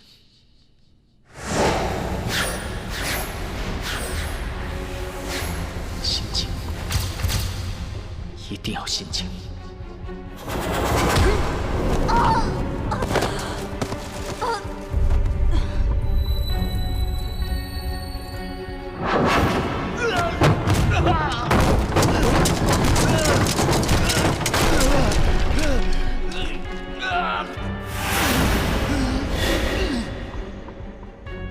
关心则乱。有些问题明明简单，答案就在眼前，是因为人的心想的多了，才变得复杂难解。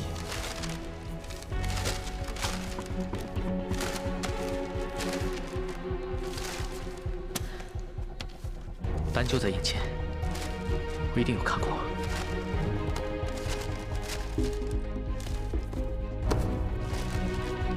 快出来！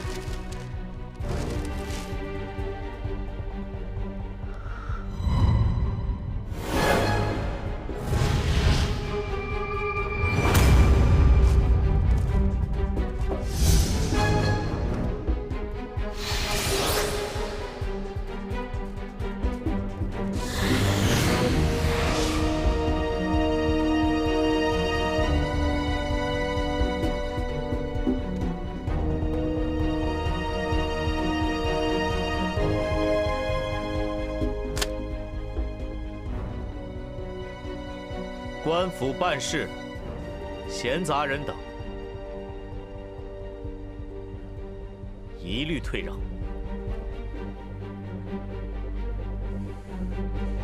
蒋大人，我知道我家大大十分尊重你，故还是想先求你。慕容清在王氏兄妹一案中，虽然嫌疑最大，但证据尚未确凿，不知可否网开一面，暂缓扣押呢？非常事件要用非常手段。慕容清不是个平凡的角色，倘若今日没法抓到他，他日要想再抓他便更难。那为了完成任务，只好得罪了。动手！住手！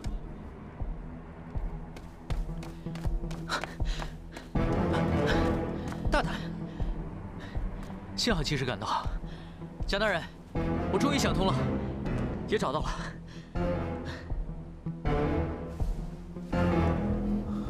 真的？大大，你想到什么了？已经没时间了。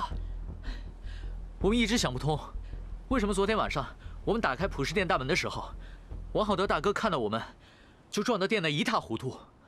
不是，可是这件事情跟慕容清他是不是凶手有什么关系啊？大有关系，因为王浩德看到我们，不是为了逃跑，而是为了尽他最后一口气，保护他这一生最重要的人。他撞得店内一塌糊涂，就是为了掩饰这个。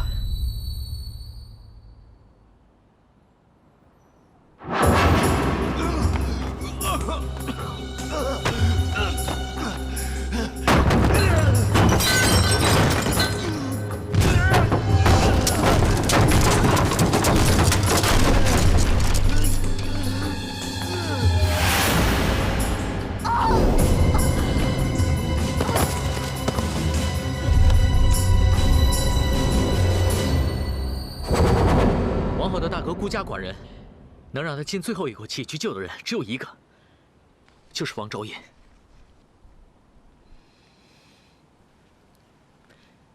这个耳环，就是王昭彦的。王昭彦并没有死，而且他还在王浩德遇害的时候，同时进入过普世店。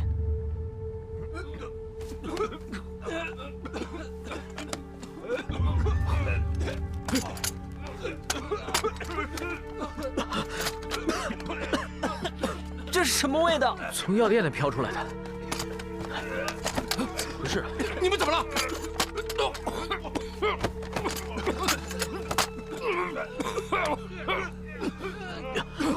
怎么回事啊？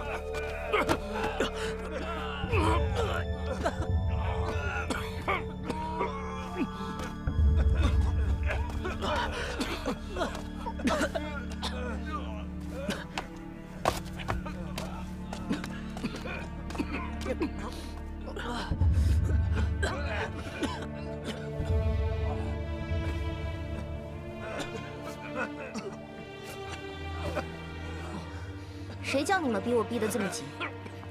要是多给我点时间，我一定能够将捏死我的温柔配置成功。捏死我的温柔，就是毒害御医和王浩德的毒药吗？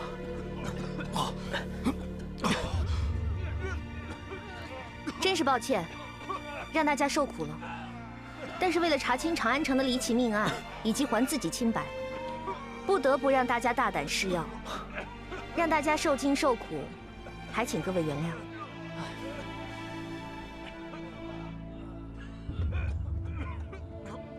啊，那个慕容小姐就不要客气了，啊，本来我们大家伙是要拼了命的来保护你的，啊，这点小小的痛苦，哎呀，算得了什么呀？谢谢各位，此恩此情，慕容清铭记于心。蒋大人，我买下这间药铺，就是为了要证明普世殿的离奇命案跟一种奇毒有关。请问蒋大人，现在是想押我入狱呢，还是想知道案情的线索？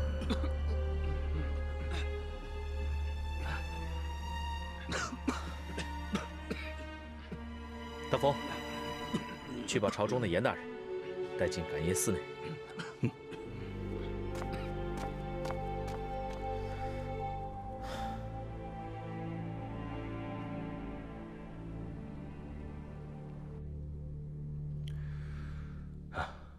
我在朝中也有所耳闻，朝廷并不愿意掀起江湖和官府的纷争，但是如果江湖要包庇真凶的话，朝廷也一定不会放过。人不是我杀的，江湖和朝廷的纷争我也管不了。我此次只为药，一种可以使人自杀的毒药。对于慕容清而言，也算是一种挑战。幸好你失败了。哼，那也比有些人光说不做要强。慕容姑娘，我家大大做的可多了呢，要不然刚刚朝廷与江湖的对峙，墨鱼怎么会出现在外面呢？是啊，狄仁杰，刚刚你找到那只耳环呢？证据是你找到的，人自然也要你审。我蒋浩辰是大理寺的少卿，不再当你的传话筒了。蒋大人，有些人的问题，我未必会答，也未必愿意答。那浩辰只有不顾一切把你带回大理寺。慕容姑娘，人家相信你不是凶手，你未必会答的，叫人杰来猜；你未必愿答的问题，可以不回答。你只要回答你可以和你愿意回答的问题就是了。好，让我们现在重新梳理一下这件事。这个耳环是我在这普世殿找到的，是王昭燕婚礼时佩戴的。她跌出喜轿的那一刻，人杰看得清清楚楚，想必也躲不过蒋少卿的一双慧眼。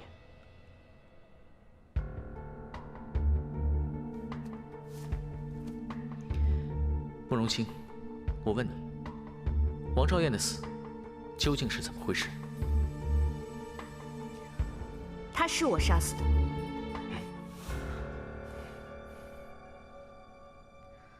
但也可以说是我救了她。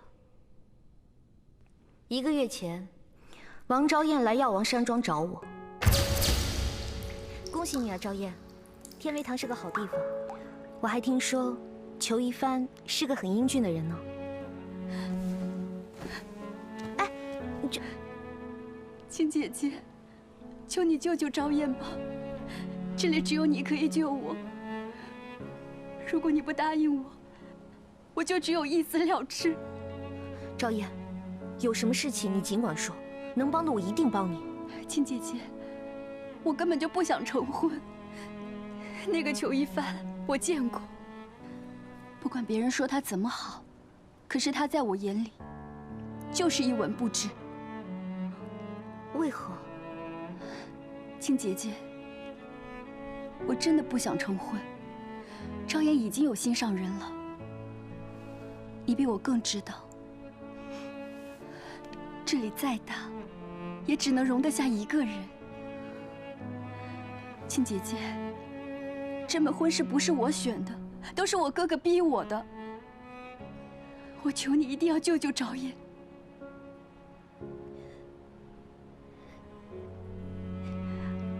你让我如何帮你？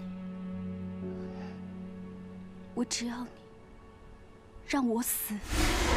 王昭燕希望我帮助他假死，他便可以和他自己的心上人远走大漠，再也不回中原。于是我便四处寻药，帮他制成了可以假死的苗蛊之毒，然后亲自为他圆谎。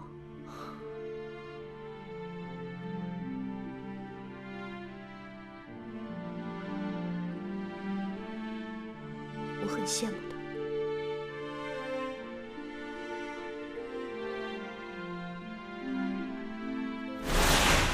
王昭燕中的是蛊毒，会传染他人，不宜留在人多之处，尽快把人抬走吧。慕容宝，是。把王昭燕小姐的尸体小心移到后园无人之处，千万不要揭开布幔，10丈之内，生人勿近。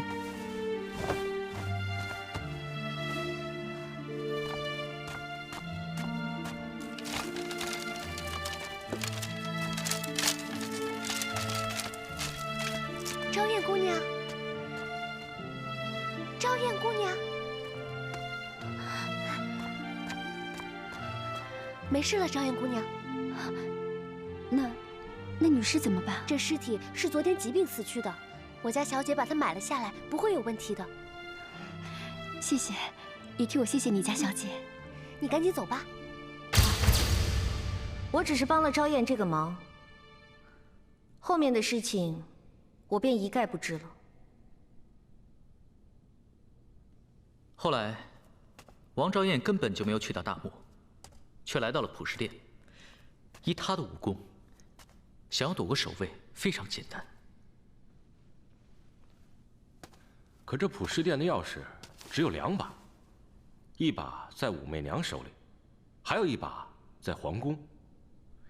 那这王昭燕又是如何进到这普什殿之内的呢？好，我们先来总结一下这个问题。首先，王昭燕在假死之后，为什么要来到普什殿呢？她是怎么进来的呢？假设王昭燕一直躲在密室中，她又是怎么知道这个密室所在？这密室中到底藏着什么秘密？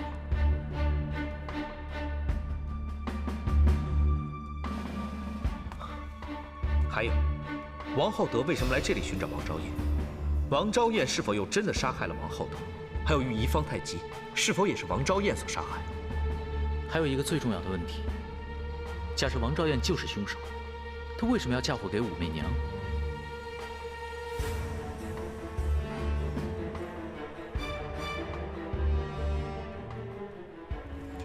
你们进入普什殿时，可曾见过王昭燕？就算是她能进来，又是如何逃出去的呢？我们进来的时候，殿门紧闭，除了王大人之外，就只有我们3个。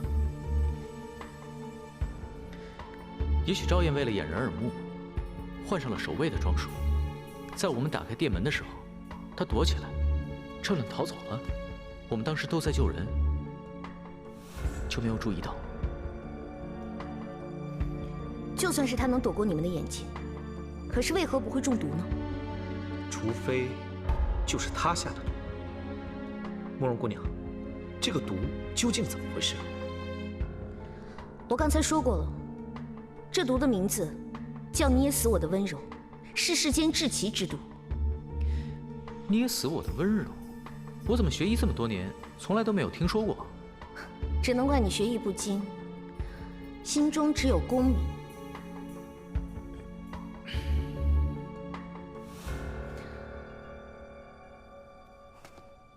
传说在几十年以前，有一名奇将叫骆红尘，他对各项工艺、天文地理无一不精。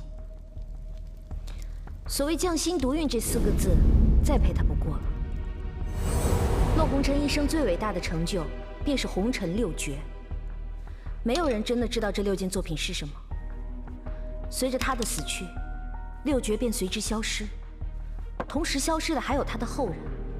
但我曾听姑姑说过，六绝之一便是天下至奇之毒，捏死我的温柔。严格说来，捏死我的温柔只是由2种普通药物混成，一种令人喉头生出火烧之感，另一种令人双手肌肉突然收缩，任何一种都不能致命。且所用之药材，就是普通药店都能买到，所以我才能即刻炼药，但却不能像洛红尘那样化腐朽为神奇，把用药分量和药发的时间掌握得出神入化。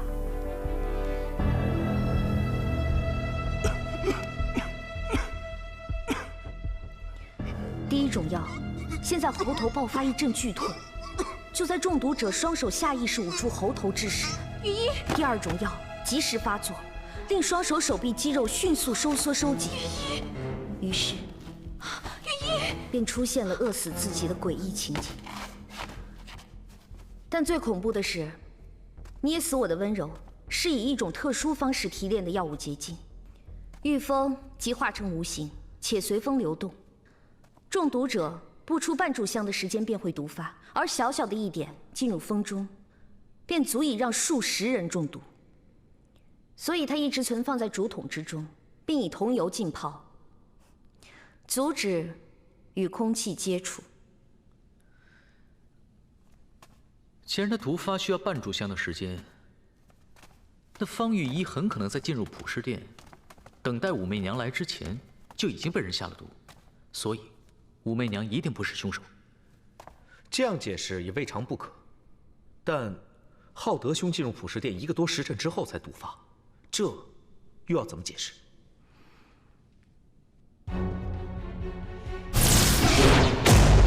墨玉，这地上的污迹是什么？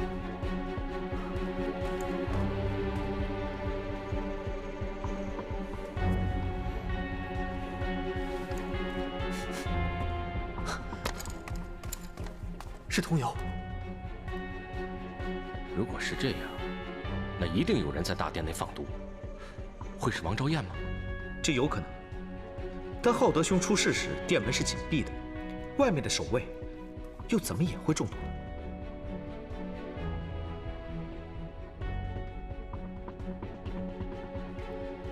此刻也是大门紧闭，大家有没有感觉到气闷？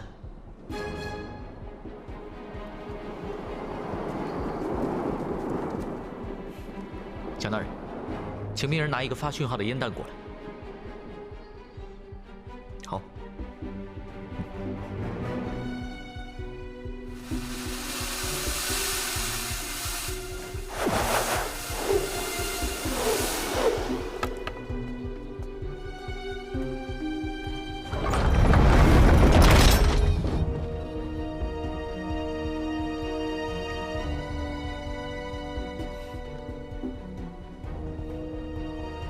大家注意看看四周，有没有红烟冒出？这里有红烟。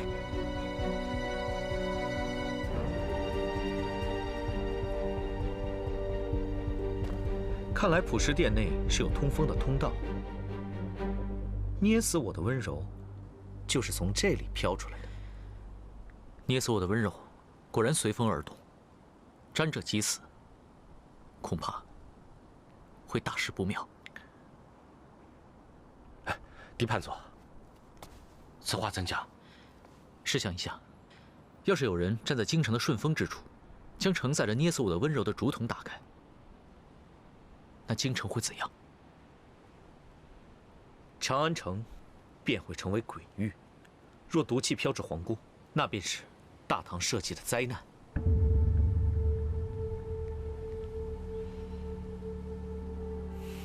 大风，立刻赶回大理寺，通缉王昭彦。他身上极有可能携带剧毒毒药，若他敢反抗，立刻格杀。蒋大人，毒药可能不在王昭彦的身上，而且此案尚有诸多谜题未解。如果杀死了王昭彦，恐怕会让一切线索中断。狄判佐，现在普世殿一案已牵涉到我大唐社稷的安危，接下来就交由朝廷和蒋少卿全权处理吧。你的职责已尽，其他的不必再理会了。严大人，人杰做事向来有始有终，从未中途放弃过。黎判总，